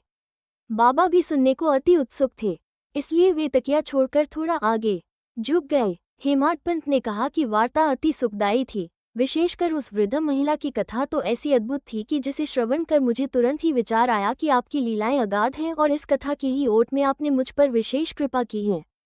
तब बाबा ने कहा, वो तो बहुत ही आश्चर्यपूर्ण है। अब मेरी तुम पर कृपा कैसे हुई, इसका पूर्ण विवरण सुनाओ। कुछ काल पूर्व सुना वार्तालाप जो उनके हृदय पटल अंकित हो चुका था, वो सब उन्होंने बाबा को सुना दिया। वार्ता सुनकर बाबा अति प्रसन्न हो कहने लगे कि क्या कथा से प्रभावित होकर उसका अर्थ भी तुम्हारी समझ में आया है? तब हेमाड पंत ने उत्तर दिया कि हाँ बाबा, आया तो है। उससे मेरे चित्त की चंचलता नष्ट हो गई है। अब यथार्थ में मैं वास्तविक शांति और सुख का अनुभव कर रहा हूँ तथा मुझे सत्य मार्ग का पता चल गया है। तब बाबा बोले, सुनो, मेरी पद्धति भी अद्वितीय है। यदि इस कथा का स्मरण रखोगे तो ये बहुत ही उपयोगी सिद्ध होगी। आत्मज्ञान प्राप्त करने के लिए ध्यान अत्यंत आवश्यक है और यदि तुम इसका निरंतर अभ्यास करते रहोगे तो कुप्रवृत्तियां शांत हो जाएंगी। तुम्हें आसक्ति रहित होकर सदैव ईश्वर का ध्यान करना चाहिए, जो सर्व प्राणियों में व्याप्त है, और जब इस प्रकार मन एकाग्र हो जाएगा तो तुम्हें ध्येय की प्राप्ति हो जाएगी। मेरे निराकार सच्चिदानंद स्वरूप का ध्यान करो, जैसे कि तुम मुझे दिन रात यहाँ दिखते हो। इस प्रकार तुम्हारी वृत्तियां केंद्रित हो जाएंगी तथा ध्याता, ध्यान और ध्येय का पृथकत्व नष्ट हो ध्याता चैतन्य से एकत्व को प्राप्त कर ब्रह्म के साथ अभिन्न हो जाएगा। कछुवी नदी के इस किनारे पर रहती है और उसके बच्चे दूसरे किनारे पर। न वह उन्हें दूध पिलाती है और न हृदय से ही लगाकर लेती है, वरन केवल उसकी प्रेम दृष्टि से ही उनका भरण पोषण हो जाता है। छोटे बच्चे भी कुछ न करके केवल अपनी माँ का ही स्मरण करते रहते हैं। उन छोटे छोटे बच्चों पर कछुवी की केवल दृष्टि ही उन्हें अमृत तुल्य आहार और आनंद प्रदान करती है। ऐसा ही गुरु और शिष्य का भी संबंध है। बाबा ने ये अंतिम शब्द कहे ही थे कि आरती समाप्त हो गई और सबने उच्च स्वर से श्री सच्चिदानंद सद्गुरु साईनाथ महाराज की जय बोला। प्रिय पाठकों, कल्पना करो कि हम सब भी इस समय उसी भीड़ और जय जयकार में सम्मिलित हैं। आरती समाप्त होने पर प्रसाद वितरण हुआ। बापू साहेब जोग हमेशा की तरह आगे बढ़े और बाबा को नमस्कार कर मुट्ठी भर मिश्री का प्रसाद बाबा को दिया। यह मिश्री हेमाड पंत को देकर वे बोले कि यदि तुम इस कथा को अच्छी तरह से सदैव स्मरण रखोगे तो तुम्हारी भी स्थिति इस मिश्री के समान मधुर होकर समस्त इच्छाएं पूर्ण हो जाएंगी और तुम सुखी हो जाओगे। हेमाड पंत ने बाबा को साष्टांग प्रणाम किया और स्तुति की कि प्रभु, इसी प्रकार दया कर सदैव मेरी रक्षा करते रहो। तब बाबा ने आशीर्वाद देकर कहा कि इन कथाओं को श्रवण कर, नित्य मनन तथा निदिध्यासन कर, तत्व ग्रहण करो, तब तुम्हें ईश्वर का सदा स्मरण तथा ध्यान बना रहेगा और वो स्वयं तुम्हारे समक्ष अपने स्वरूप को प्रकट कर देगा। प्यारे पाठकों, हेमाड पंत को उस समय मिश्री का प्रसाद भली भांति मिला जो आज हमें इस कथामृत के पान करने का अवसर प्राप्त हुआ। आओ हम भी उस कथा का मनन करें तथा उसका सार ग्रहण कर बाबा की कृपा से स्वस्थ और सुखी हो जाएं। 9वें अध्याय के अंत में हेमाडपंत ने कुछ और भी विषयों का वर्णन किया है जो यहाँ दिए जाते हैं। अपने बर्ताव के संबंध में बाबा का उपदेश।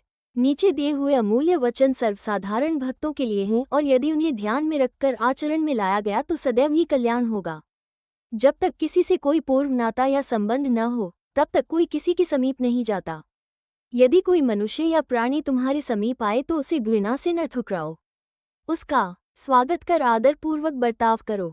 यदि तृषित को जल, क्षुधा, पीड़ित को भोजन, नंगे को वस्त्र और आगंतुक को अपना दालान विश्राम करने को दोगे तो भगवान श्रीहरि तुमसे निस्संदेह प्रसन्न होंगे। यदि कोई तुमसे द्रव्य याचना करे और तुम्हारी इच्छा देने की न हो तो न दो, परंतु उसके साथ अभद्र व्यवहार न करो। तुम्हारी कोई कितनी ही निंदा क्यों न करे, फिर भी कटु उत्तर देकर तुम उस पर क्रोध न करो। यदि इस प्रकार ऐसे प्रसंगों से सदैव बचते रहे तो यह निश्चित ही है कि तुम सुखी रहोगे। संसार चाहे उलट पलट हो जाए परंतु तुम्हें स्थिर रहना चाहिए। सदा अपने स्थान पर दृढ़ रहकर गतिमान दृश्य को शांतिपूर्वक देखो। एक को दूसरे से अलग रखने वाले भेद की दीवार नष्ट कर दो जिससे अपना मिलन पथ सुगम हो जाए। द्वैत भाव ही भेद वृत्ति है जो शिष्य को अपने गुरु से पृथक कर देती है। इसलिए जब तक इसका नाश न हो जाए तब तक अभिन्नता प्राप्त करना संभव नहीं है।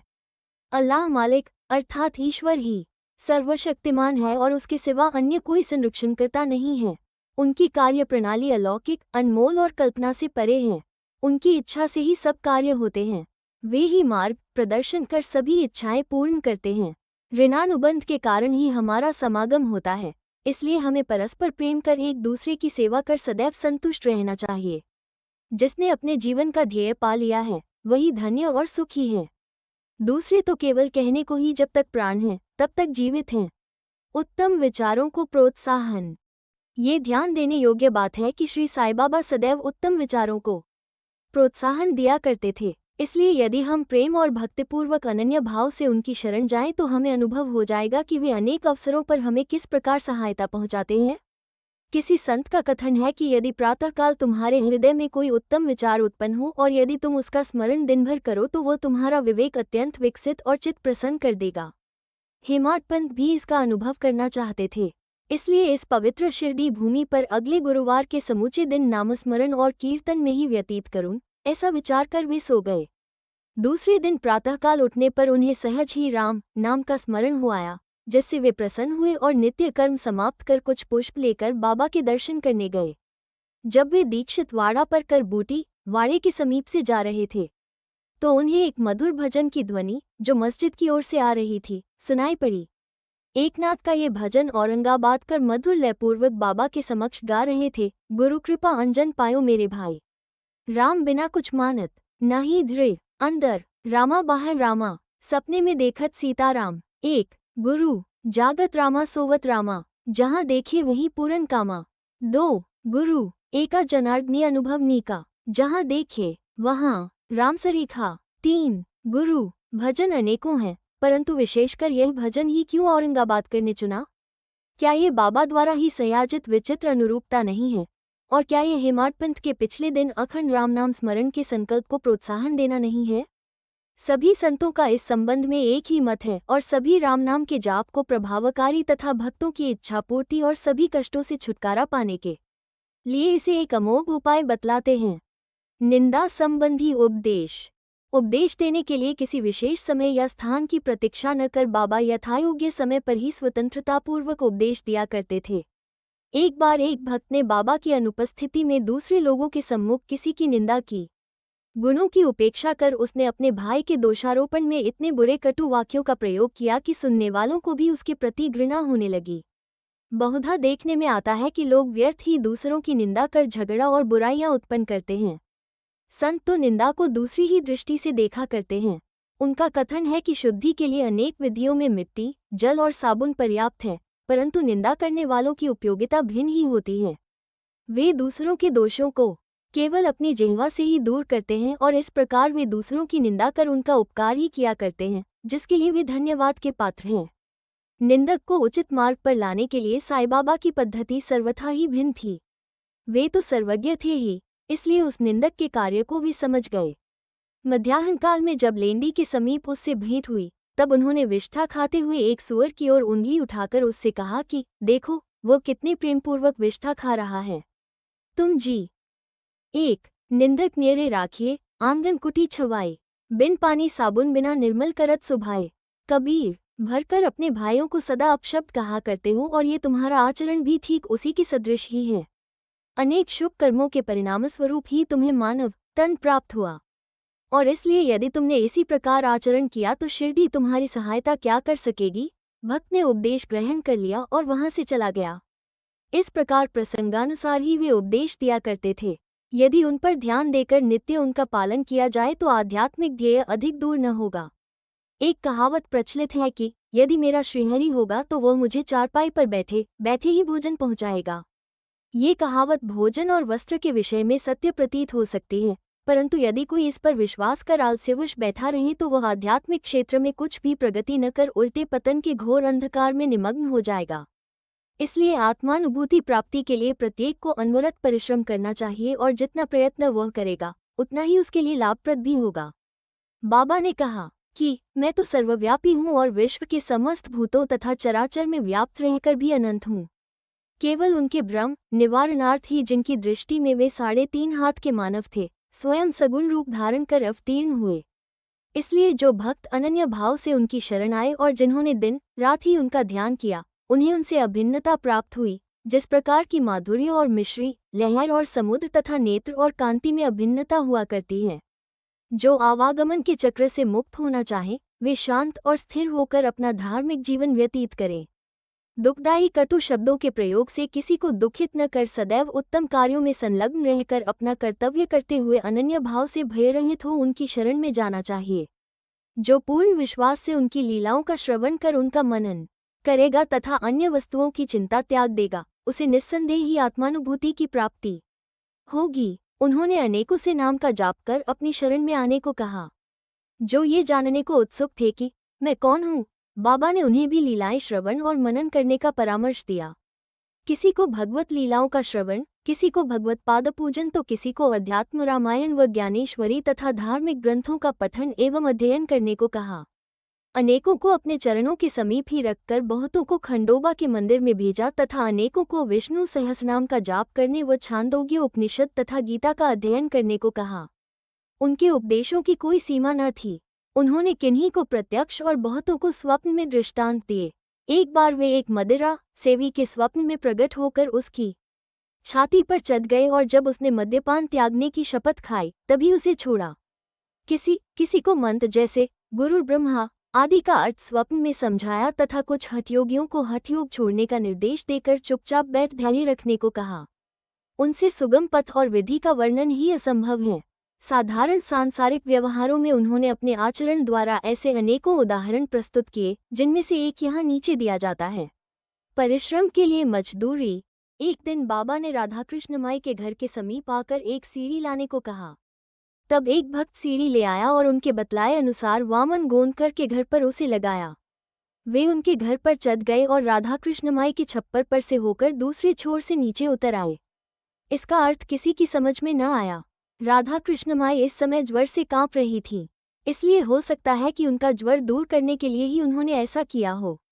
नीचे 1 गुरु ब्रह्मा गुरु विष्णु गुरुदेवो महेश्वर गुरु साक्षात परब्रह्म तस्मै श्री गुरुवे नमः। उतरने के पश्चात शीघ्र ही उन्होंने सीढ़ी लाने वाले को 2 रुपये पारिश्रमिक स्वरूप दिए। तब एक ने साहस कर उनसे पूछा कि इतने अधिक पैसे देना क्या अर्थ रखता है। उन्होंने कहा कि किसी से बिना उसके परिश्रम का मूल्य चुकाए कार्य न कराना चाहिए और कार्य करने वाले को उसके श्रम का शीघ्र निपटारा कर उदार हृदय से मजदूरी देनी चाहिए। श्री सद्गुरु साईनाथार्पणमस्तु। शुभं भवतु। अध्याय -20। श्री काका साहेब की नौकरानी द्वारा श्री दासगणु की समस्या का विलक्षण समाधान। अद्वितीय शिक्षा पद्धति ईशोपनिषद की शिक्षा। श्री काका साहेब की नौकरानी द्वारा श्री दासगणु की समस्या किस प्रकार हल हुई, इसका वर्णन हेमाडपंत ने इस अध्याय में किया है। प्रारंभ श्री साई मूलतः निराकार थे, परंतु भक्तों के प्रेमवश ही वे साकार रूप में प्रकट हुए। माया रूपी अभिनेत्री की सहायता से इस विश्व की वृहत नाट्यशाला में उन्होंने एक महान अभिनेता के सदृश अभिनय किया। आओ श्री साईं बाबा का ध्यान व स्मरण करें और फिर शिरडी चलकर ध्यानपूर्वक मध्याह्न की आरती के पश्चात का कार्यक्रम देखें। जब आरती समाप्त हो गई तब श्री साईं बाबा ने मस्जिद से बाहर आकर एक किनारे खड़े होकर बड़ी करुणा तथा प्रेम के साथ भक्तों को विभूति वितरण की। भक्तगण भी उनके समक्ष खड़े होकर उनकी ओर निहार कर चरण छूते और विभूति वितरण का आनंद लेते थे। बाबा दोनों हाथों से भक्तों को उदी देते और अपने हाथ से उनके मस्तक पर उदी का टीका लगाते थे। बाबा के हृदय में भक्तों के प्रति असीम प्रेम था। वे भक्तों को प्रेम से संबोधित करते, ओ भाव, अब जाओ, भोजन करो। अन्ना, तुम भी अपने घर जाओ। बापू, तू भी जाओ और भोजन कर। इसी प्रकार वे प्रत्येक भक्त से संभाषण करते और उन्हें घर लौटाया करते थे। आहा, क्या दिन थे वे जो अस्त हुए तो ऐसे कि फिर इस जीवन में कभी न मिले। यदि तुम कल्पना करो तो अभी भी उस आनंद का अनुभव कर सकते हो। अब हम साईं की आनंदमयी मूर्ति का ध्यान कर नम्रता, प्रेम और आदर पूर्वक उनकी चरणवंदना कर इस अध्याय की कथा का आरंभ करते हैं। ईशोपनिषद। एक समय श्री दासगणु ने ईशोपनिषद पर टीका लिखना प्रारंभ किया। वर्णन करने से पूर्व उपनिषद का संक्षिप्त परिचय भी देना आवश्यक है। इसमें वैदिक संहिता के मंत्रों का समावेश होने के कारण इसे मंत्रोपनिषद भी कहते हैं और साथ ही इसमें यजुर्वेद के अंतिम अध्याय का अंश सम्मिलित होने के कारण यह वाजस्नेयी संहितोपनिषद के नाम से भी प्रसिद्ध है। वैदिक संहिता का समावेश होने के कारण इसे उन अन्य उपनिषदों की अपेक्षा श्रेष्ठतर माना जाता है, जो कि ब्राह्मण और आरण्यक इन विषयों के विवरणात्मक ग्रंथ की कोटि में आते हैं। इतना ही नहीं, अन्य उपनिषद तो केवल ईशोपनिषद में वर्णित गूढ़ तत्वों पर ही आधारित टीकाएं हैं। पंडित सातवलकर द्वारा रचित बृहदारण्यक उपनिषद एवं ईशोपनिषद की टीका प्रचलित टीकाओं में सबसे श्रेष्ठ मानी जाती है। Professor R.D. रानाडे का कथन है कि ईशोपनिषद एक लघु उपनिषद होते हुए भी उसमें अनेक विषयों का समावेश है, जो एक असाधारण अंतर्दृष्टि प्रदान करता है। इसमें केवल 18 श्लोकों में ही आत्मतत्व वर्णन, एक आदर्श संत की जीवनी जो आकर्षण और कष्टों के संसर्ग में भी अचल रहता है, कर्मयोग के सिद्धांतों का प्रतिबिंब जिसका बाद में सूत्रीकरण किया गया तथा ज्ञान और कर्तव्य के पोषक तत्वों का वर्णन है, जिसके अंत में आदर्श, चमत्कारिक और आत्मा संबंधी गूढ़ तत्वों का संग्रह है। इस उपनिषद के संबंध में संक्षिप्त परिचय से स्पष्ट है कि इसका प्राकृत भाषा में वास्तविक अर्थ सहित अनुवाद करना कितना दुष्कर कार्य है। श्री दासगणु ने ओवी छंदों में अनुवाद तो किया, परंतु उसके सार तत्व को ग्रहण न कर सकने के कारण उन्हें अपने कार्य से संतोष न हुआ। इस प्रकार असंतुष्ट होकर उन्होंने कई अन्य विद्वानों से शंका निवारणार्थ परामर्श और वाद विवाद भी किया, परंतु समस्या पूर्ववत जटिल ही बनी रही और संतोषजनक भावार्थ करने में कोई भी सफल न हो सका। इसी कारण श्री दासगणु बहुत ही असंतुष्ट हुए। केवल सद्गुरु ही अर्थ समझाने में समर्थ यह उपनिषद वेदों का महान विवरणात्मक सार है। इस अस्त्र के प्रयोग से जन्म मरण का बंधन छिन्न भिन्न हो जाता है और मुक्ति की प्राप्ति होती है। अतः श्री दासगणु को विचार आया कि जिसे आत्म साक्षात्कार हो चुका हो, केवल वही इस उपनिषद का वास्तविक अर्थ कर सकता है। जब कोई भी उनकी शंका का निवारण न कर सका तो उन्होंने शिरडी जाकर बाबा के दर्शन करने का निश्चय किया। जब उन्हें शिरडी जाने का शुभ अवसर प्राप्त हुआ तो उन्होंने बाबा से भेंट की और चरण वंदना करने के पश्चात उपनिषद में आई हुई कठिनाइयां उनके समक्ष रखकर उनसे हल करने की प्रार्थना की। श्री साईं बाबा ने आशीर्वाद देकर कहा कि चिंता करने की कोई आवश्यकता नहीं। उसमें कठिनाई ही क्या है? जब तुम लौटोगे तो विलेपाला में काका दीक्षित की नौकरानी तुम्हारी शंका का निवारण कर देगी। उपस्थित लोगों ने जब ये वचन सुने तो वे सोचने लगे कि बाबा केवल विनोद ही कर रहे हैं और कहने लगे कि क्या एक अशिक्षित नौकरानी भी ऐसी जटिल समस्या हल कर सकती है। परंतु दासगणु को तो पूर्ण विश्वास था कि बाबा के वचन कभी असत्य नहीं हो सकते, क्योंकि बाबा के वचन तो साक्षात ब्रह्मवाक्य ही हैं। काका की नौकरानी बाबा के वचनों में पूर्ण विश्वास कर वे शिरडी से विलेपाला में पहुंचकर काका दीक्षित के यहाँ ठहरे। दूसरे दिन दासगणु सुबह की मीठी नींद का आनंद ले रहे थे, तभी उन्हें एक निर्धन बालिका के सुंदर गीत का स्पष्ट और मधुर स्वर सुनाई पड़ा। गीत का मुख्य विषय था, एक लाल रंग की साड़ी वो कितनी सुंदर थी, उसका जरी का आंचल कितना बढ़िया था, उसके छोर और किनारे कितने सुंदर थे, इत्यादि। उन्हें वह गीत अति रुचिकर प्रतीत हुआ। इस कारण उन्होंने बाहर आकर देखा कि यह गीत एक बालिका नाम्या की बहन, जो काका साहेब दीक्षित का नौकरानी है, गा रही है। बालिका बर्तन मांज रही थी और केवल एक फटे कपड़े से तन ढके हुए थी। इतनी दरिद्र परिस्थिति में भी उसकी प्रसन्न मुद्रा देखकर श्री दासगनु को दया आ गई और दूसरे दिन श्री दासगनु ने श्री एम.वी. प्रधान से उस निर्धन बालिका को एक उत्तम साड़ी देने की प्रार्थना की। जब राव बहादुर एम.वी. प्रधान ने उस बालिका को आकर्षक साड़ी दी, तब एक क्षुधापीड़ित व्यक्ति को जैसे भाग्यवश मधुर भोजन प्राप्त होने पर प्रसन्नता होती है, वैसे ही उसकी प्रसन्नता का पारावार न रहा। दूसरे दिन उसने नई साड़ी पहनी और अत्यंत हर्षित होकर नाचने कूदने लगी एवं अन्य बालिकाओं के साथ वो फुगड़ी खेलने में मग्न रही। अगले दिन उसने नई साड़ी संभाल कर संदूक में रख दी और पूर्ववत फटे पुराने कपड़े पहनकर आई, फिर भी पिछले दिन के समान ही प्रसन्न दिखाई दी। ये देखकर श्री दासगनु की दया आश्चर्य में परिणत हो गई। उनकी ऐसी धारणा थी कि निर्धन होने के ही कारण उसे फटे चिथड़े कपड़े पहनने पड़ते हैं, परंतु अब तो उसके पास नई साड़ी थी जिसे उसने संभाल कर रख लिया और फटे कपड़े पहनकर भी उसी गर्व और आनंद का अनुभव करती रही। उसके मुख पर दुख या निराशा को कोई निशान भी नहीं था। इस प्रकार उन्हें अनुभव हुआ कि दुख और सुख का अनुभव केवल मानसिक स्थिति पर निर्भर है। इस घटना पर गूढ़ विचार करने के पश्चात वे इस निष्कर्ष पर पहुंचे कि भगवान ने जो कुछ दिया है उसी में समाधान वृत्ति रखनी चाहिए और यह निश्चयपूर्वक समझना चाहिए कि वो सब चराचर में व्याप्त है और जो भी स्थिति उसकी दया से प्राप्त है वो अपने लिए अवश्य ही लाभप्रद होगी। इस विशिष्ट घटना में बालिका की निर्धनावस्था उसके लिए अवश्य ही लाभप्रद होगी। उसके फटे पुराने कपड़े और नई साड़ी देने वाला तथा उसकी स्वीकृति देने वाला ये सब ईश्वर द्वारा ही प्रेरित था।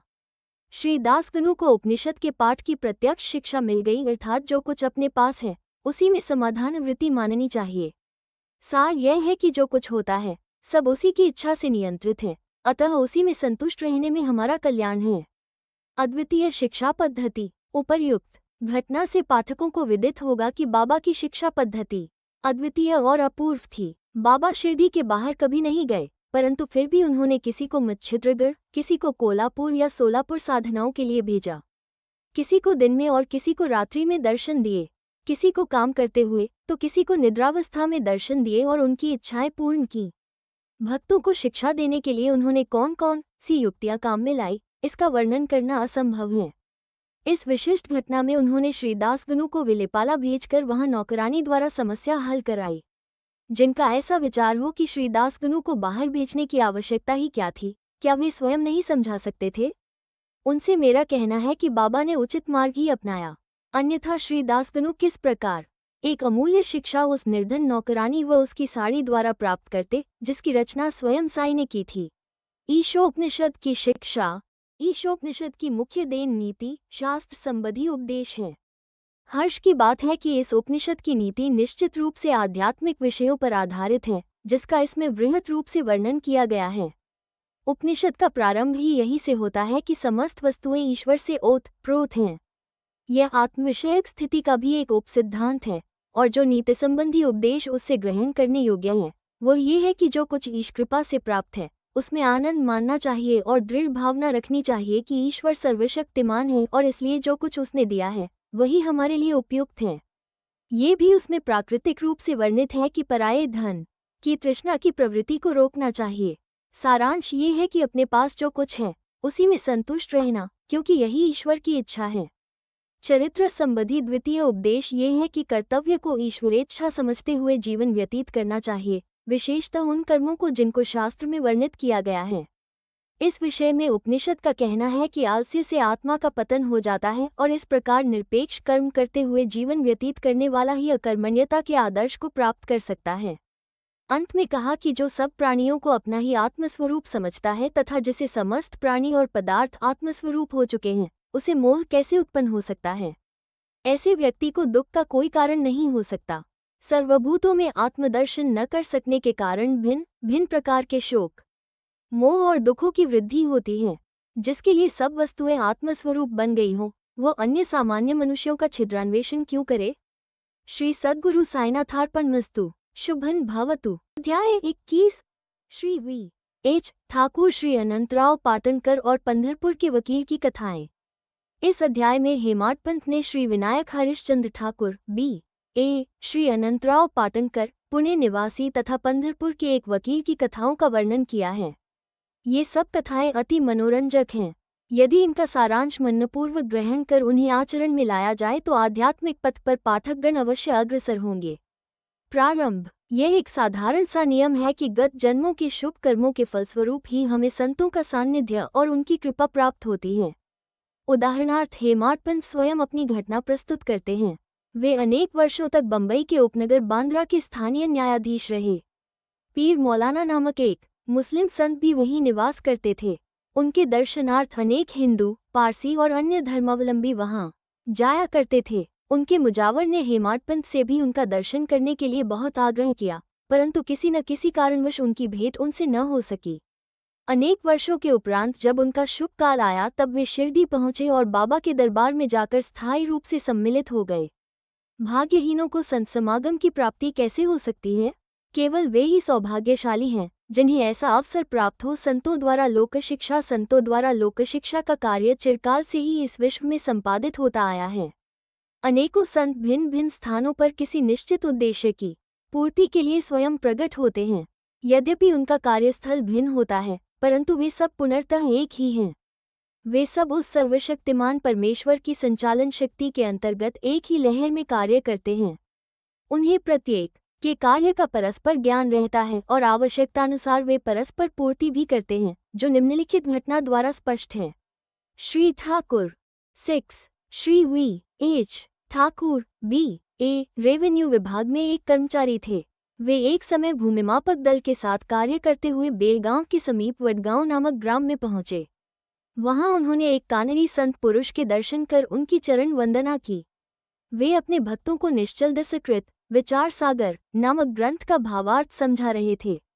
जब श्री ठाकुर उनसे विदाई लेने लगे तो उन्होंने कहा, तुम्हें इस ग्रंथ का अध्ययन अवश्य करना चाहिए और ऐसा करने से तुम्हारी इच्छाएं पूर्ण हो जाएंगी तथा जब कालांतर में तुम उत्तर दिशा में जाओगे तो सौभाग्यवश तुम्हारी एक महान संत से भेंट होगी, जो मार्ग प्रदर्शन कर तुम्हारे हृदय को शांति और सुख प्रदान करेंगे। बाद में उनका स्थानांतरण जुन्नर को हो गया, जहाँ की नौनी घाट पार करे जाना पड़ता था। ये घाट अधिक गहरा और पार करने में कठिन था, इसलिए उन्हें भैंसे की सवारी कर घाट पार करना पड़ा, जो उन्हें अधिक असुविधाजनक तथा कष्टकर प्रतीत हुआ। इसके पश्चात उनका स्थानांतरण कल्याण में एक उच्च पद पर हो गया और वहां उनका नाना साहेब चांदोरकर से परिचय हुआ। उनके द्वारा उन्हें श्री साईं बाबा के संबंध में बहुत कुछ ज्ञात हुआ और उनके दर्शन की तीव्र उत्कंठा हुई। दूसरे दिन ही नाना साहेब शिरडी को प्रस्थान कर रहे थे। उन्होंने श्री ठाकुर से भी अपने साथ चलने का आग्रह किया। ठाणे के देवनी न्यायालय में एक मुकदमे के संबंध में उनकी उपस्थिति आवश्यक होने के कारण वे उनके साथ न जा सके। इस कारण नाना साहेब अकेले ही रवाना हो गए। ठाणे पहुंचने पर मुकदमे की तारीख आगे के लिए बढ़ गई, इसलिए उन्हें नाना साहेब का साथ न देने पर पश्चाताप हुआ। फिर वे शिरडी पहुंचे, तब वहां उन्हें ज्ञात हुआ कि नाना साहेब पिछले दिन ही यहाँ से चले गए हैं। वे अपने कुछ मित्रों के साथ, जो उन्हें वहीं मिल गए थे, श्री साईं बाबा के दर्शन को गए। उन्होंने बाबा के दर्शन किए और उनके चरण कमलों की आराधना कर अत्यंत हर्षित हुए। उन्हें रोमांच हो आया और उनकी आंखों से अश्रुधाराएं प्रवाहित होने लगीं। त्रिकालदर्शी बाबा ने उनसे कहा, इस स्थान का मार्ग इतना सुगम नहीं जितना कि कानरी संत अप्पा के उपदेश या नौनी घाट पर भैंसे की सवारी थी। आध्यात्मिक पथ पर चलने के लिए तुम्हें घोर परिश्रम करना पड़ेगा, क्योंकि वो अत्यंत कठिन पथ है। जब श्री ठाकुर ने सारगर्भित शब्द सुने, जिनका अर्थ उनके अतिरिक्त और कोई न जानता था, तो उनके हर्ष का परावार न रहा और उन्हें कानरी संत के वचनों की स्मृति हो आई। तब उन्होंने दोनों हाथ जोड़कर बाबा के चरणों पर अपना मस्तक रखा और उनसे प्रार्थना की कि प्रभु, मुझ पर कृपा करो और इस अनाथ को अपने चरण कमलों की शीतल छाया में स्थान दो। तब बाबा बोले, जो कुछ अप्पा ने कहा वो सत्य था। उसका अभ्यास कर उसके अनुसार ही तुम्हें आचरण करना चाहिए। व्यर्थ बैठने से कुछ लाभ न होगा। जो कुछ तुम पठन करते हो उसको आचरण में भी लाओ, अन्यथा उसका उपयोग ही क्या। गुरु कृपा के बिना ग्रंथावलोकन तथा आत्मानुभूति निरर्थक ही है। श्री ठाकुर ने अभी तक केवल विचार सागर ग्रंथ में सैद्धांतिक प्रकरण ही पढ़ा था, परंतु उसकी प्रत्यक्ष व्यवहार प्रणाली तो उन्हें शिरडी में ही ज्ञात हुई। एक दूसरी कथा भी सत्य का और अधिक सशक्त प्रमाण है। श्री अनंतराव पाटनकर पूना के एक महाशय श्री अनंतराव पाटनकर श्री साईं बाबा के दर्शन इच्छुक थे। उन्होंने शिरडी आकर बाबा के दर्शन किए। दर्शन से उनके नेत्र शीतल हो गए और वे अति प्रसन्न हुए। उन्होंने बाबा के श्री चरण छुए और यथायोग्य पूजन करने के उपरांत बोले, मैंने बहुत कुछ पठन किया, वेद, वेदांत और उपनिषद का भी अध्ययन किया तथा अन्य पुराण भी श्रवण किए, फिर भी मुझे शांति न मिल सकी। इसलिए मेरा पठन व्यर्थ ही सिद्ध हुआ। एक निरा अज्ञानी भक्त मुझसे कहीं श्रेष्ठ है। जब तक मन को शांति नहीं मिलती, तब तक ग्रंथावलोकन व्यर्थ ही है। मैंने ऐसा सुना है कि आप केवल अपनी दृष्टि मात्र से और विनोदपूर्ण वचनों द्वारा दूसरों के मन को सरलतापूर्वक शांति प्रदान कर देते हैं। यही सुनकर मैं भी यहाँ आया हूँ। कृपा कर मुझ दास को भी आशीर्वाद दीजिए। तब बाबा ने निम्नलिखित कथा कही। घोड़ी की लीद के 9 गोले। एक समय एक सौदागर यहाँ आया। उसके सम्मुख ही एक घोड़ी ने लीद की। जिज्ञासु सौदागर ने अपनी धोती का एक छोर बिछाकर उसमें लीद के 9 गोले रख लिए और इस प्रकार उसके चित्त को शांति प्राप्त हुई। श्री पाटनकर इस कथा का कुछ भी अर्थ न समझ सके, इसलिए उन्होंने श्री गणेश दामोदर उपनाम दादा केलकर से अर्थ समझाने की प्रार्थना की और पूछा कि बाबा के कहने का अभिप्राय क्या है। वे बोले कि जो कुछ बाबा कहते हैं उसे मैं स्वयं भी अच्छी तरह नहीं समझ सकता, परंतु उनकी प्रेरणा से ही मैं जो कुछ समझ सका हूँ वो तुमसे कहता हूँ। घोड़ी है ईश कृपा और 9 एकत्रित गोले हैं नवविधा भक्ति, यथा श्रवण कीर्तन नामस्मरण पादसेवन अर्चन वंदन दास्य सख्य और आत्मनिवेदन। ये भक्ति के 9 प्रकार हैं। इनमें से यदि एक को भी सत्यता से कार्यरूप में लाया जाए तो भगवान श्रीहरि अति प्रसन्न होकर भक्त के घर प्रकट हो जाएंगे। समस्त साधनाएं अर्थात जप, तप, योगाभ्यास तथा वेदों के पठन पाठन में जब तक भक्ति का संपुट न हो, बिल्कुल शुष्क ही हैं। वेदज्ञानी या ब्रह्मज्ञानी की कीर्ति भक्तिभाव के अभाव में निरर्थक है। आवश्यकता है तो केवल पूर्ण भक्ति की। अपने को भी उसी सौदागर के समान ही जानकर और व्यग्रता तथा उत्सुकतापूर्वक सत्य को खोजकर 9 प्रकार की भक्ति को प्राप्त करो, तब कहीं तुम्हें दृढ़ता तथा मानसिक शांति प्राप्त होगी। दूसरे दिन जब श्री पाटनकर बाबा को प्रणाम करने गए तो बाबा ने पूछा कि क्या तुमने लीद के 9 गोले एकत्रित किए। उन्होंने कहा कि मैं अनाश्रित हूँ, आपकी कृपा के बिना उन्हें सरलतापूर्वक एकत्रित करना संभव नहीं है। बाबा ने उन्हें आशीर्वाद देकर सांत्वना दी कि तुम्हें सुख और शांति प्राप्त हो जाएगी, जिसे सुनकर श्री पाटनकर के हर्ष का पारावर न रहा। पंढरपुर के वकील भक्तों के दोष दूर कर उन्हें उचित पथ पर ला देने की बाबा की त्रिकालज्ञता की एक छोटी सी कथा का वर्णन कर इस अध्याय को समाप्त करेंगे। एक समय पंढरपुर से एक वकील शिरडी आए। उन्होंने बाबा के दर्शन कर उन्हें प्रणाम किया तथा कुछ दक्षिणा भेंट देकर एक कोने में बैठ वार्तालाप सुनने लगे। बाबा उनकी ओर देखकर कहने लगे कि लोग कितने धूर्त हैं जो यहाँ आकर चरणों पर गिरते और दक्षिणा देते हैं, परंतु पीठ पीछे निंदा करते हैं। कितने आश्चर्य की बात है न। ये पगड़ी वकील के सिर पर ठीक बैठी और उन्हें उसे पहननी पड़ी। कोई भी इन शब्दों का अर्थ न समझ सका, परंतु वकील साहब इसका गुणार्थ समझ गए। फिर भी वे सिर झुकाकर बैठे ही रहे। वाड़े लौटकर वकील साहब ने काका साहिब दीक्षित को बतलाया कि बाबा जो कुछ उदाहरण दिया और वह मेरी ही ओर लक्ष्य कर कहा गया था वो सत्य है। वो केवल चेतावनी ही थी कि मुझे किसी की निंदा नहीं करनी चाहिए। एक समय जब उपन्यायाधीश श्री नूलकर स्वास्थ्य लाभ करने के लिए पंढरपुर से शिरडी आकर ठहरे तो बारूम में उनके संबंध में चर्चा हो रही थी। विवाद का विषय था कि जिस व्याधि से उपन्यायाधीश अस्वस्थ हैं, क्या बिना औषधि सेवन किए केवल साईबाबा की शरण में जाने से ही उससे छुटकारा पाना संभव है, और क्या श्री नूलकर सदृश एक शिक्षित व्यक्ति को इस मार्ग का अवलंबन करना उचित है। उस समय श्री नूलकर का और साथ ही साथ श्री साईबाबा का भी बहुत उपहास किया गया। मैंने भी इस आलोचना में हाथ बटाया था। श्री साईबाबा ने मेरे उसी दूषित आचरण पर प्रकाश डाला है। यह मेरे लिए उपहास नहीं वरन एक उपकार है, जो केवल उपदेश है कि मुझे किसी की निंदा न करनी चाहिए और न ही दूसरों के कार्यों में विघ्न डालना चाहिए। शिरडी और पंढरपुर में लगभग 300 मील का अंतर है। फिर भी बाबा ने अपनी सर्वज्ञता द्वारा जान लिया कि बारूम में क्या चल रहा था। मार्ग में आने वाली नदियाँ, जंगल और पहाड़ उनकी सर्वज्ञता के लिए रोड़ा न थे। वे सबके हृदय की गहरी बात जान लेते थे और उनसे कुछ छिपा न था। समीपस्थ या दूरस्थ प्रत्येक वस्तु उनके लिए दिन के प्रकाश के समान जाज्वल्यमान थी तथा उनकी सर्वव्यापक दृष्टि से ओझल न थी।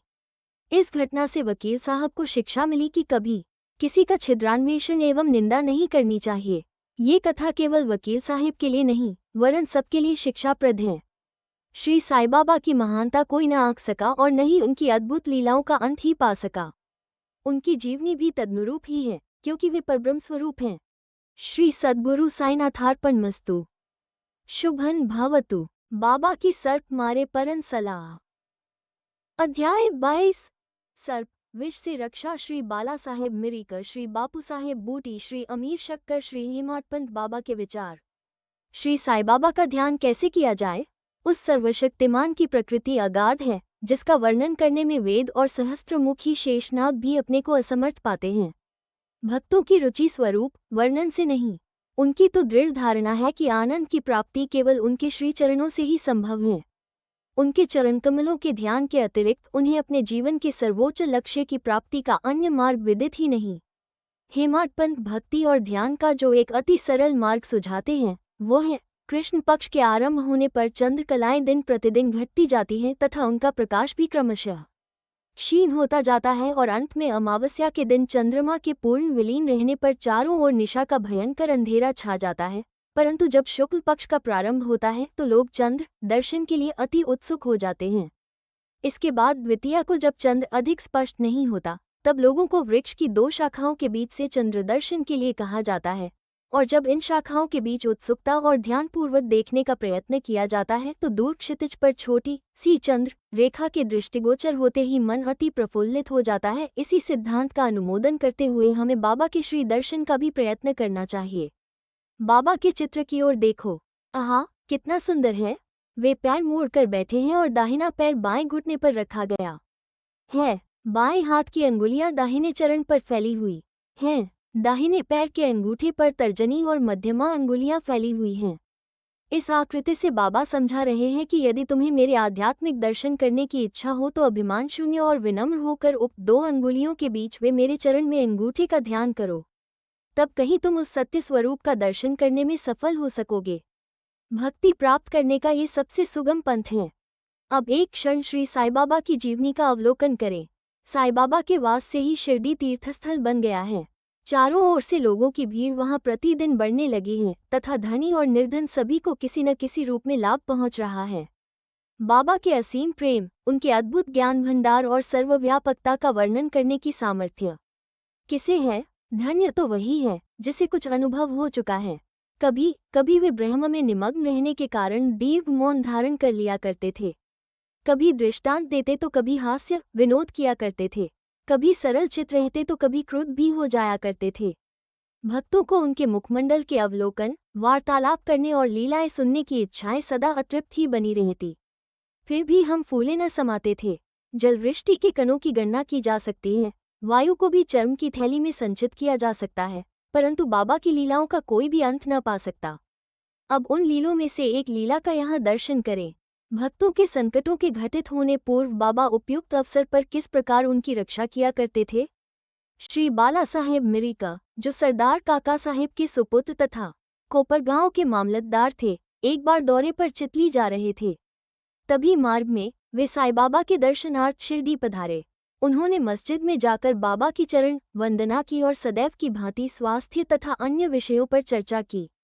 बाबा ने उन्हें चेतावनी देकर कहा कि जहां तुम बैठे हो वही द्वारका माई है।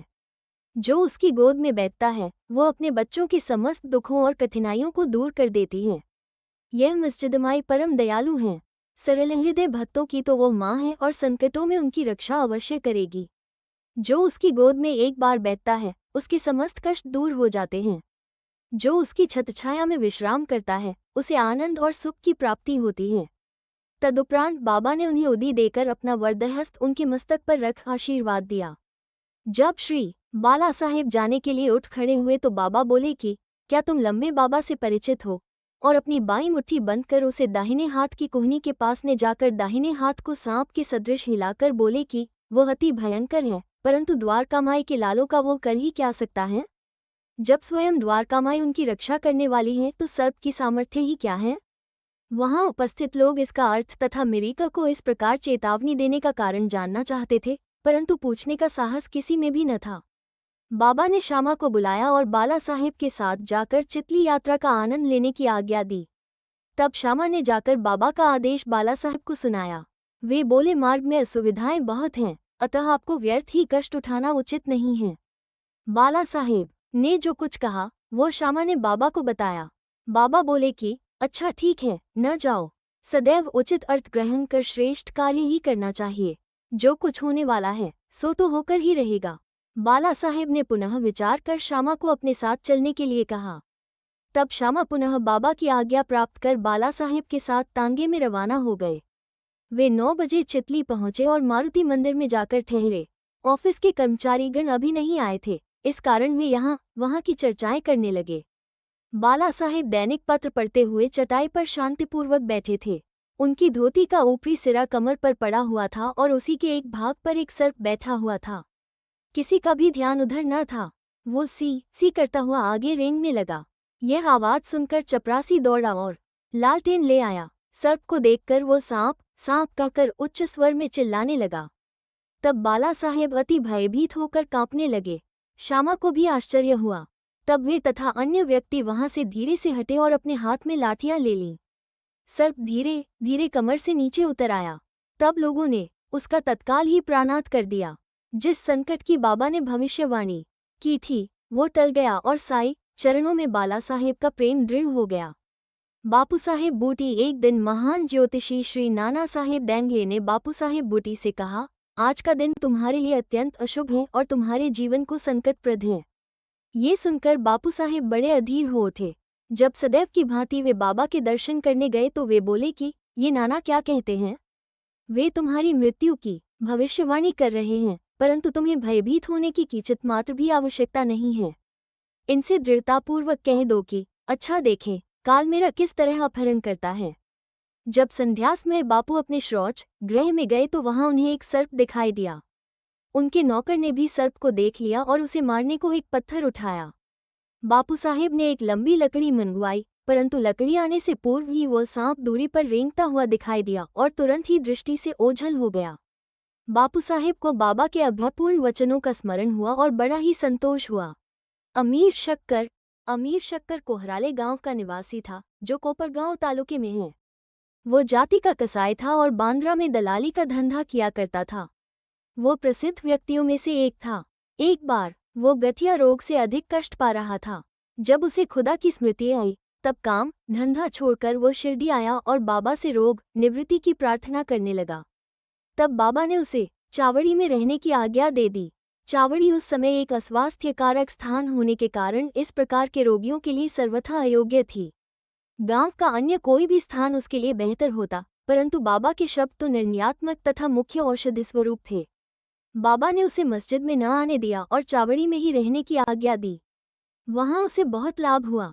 बाबा प्रातः और सायंकाल चावड़ी से निकलते थे तथा एक दिन के अंतर से जुलूस के साथ वहां आते और वहीं विश्राम किया करते थे। इसलिए अमीर को बाबा का सान्निध्य सरलतापूर्वक प्राप्त हो जाया करता था। अमीर वहां पूरे 9 मास रहा। जब किसी अन्य कारणवश उसका मन उस स्थान से ऊब गया, तब रात्रि में वो चोरी से उस स्थान को छोड़कर कोपरगांव की धर्मशाला में जा ठहरा। वहां पहुंचकर उसने वहां एक फकीर को मरते हुए देखा, जो पानी मांग रहा था। अमीर ने उसे पानी दिया, जिसे पीते ही उसका देहांत हो गया। अब अमीर किंकर्तव्य विमूढ़ हो गया।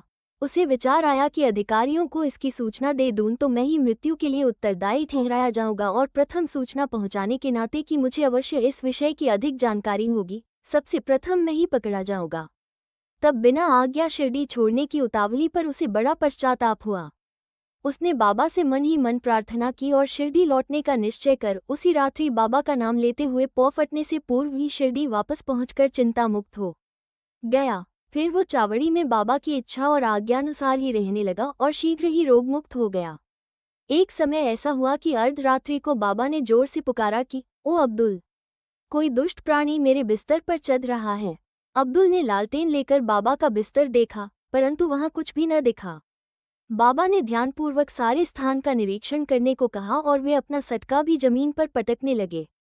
बाबा की यह लीला देखकर अमीर ने सोचा कि हो सकता है कि बाबा को किसी सांप के आने की शंका हुई हो।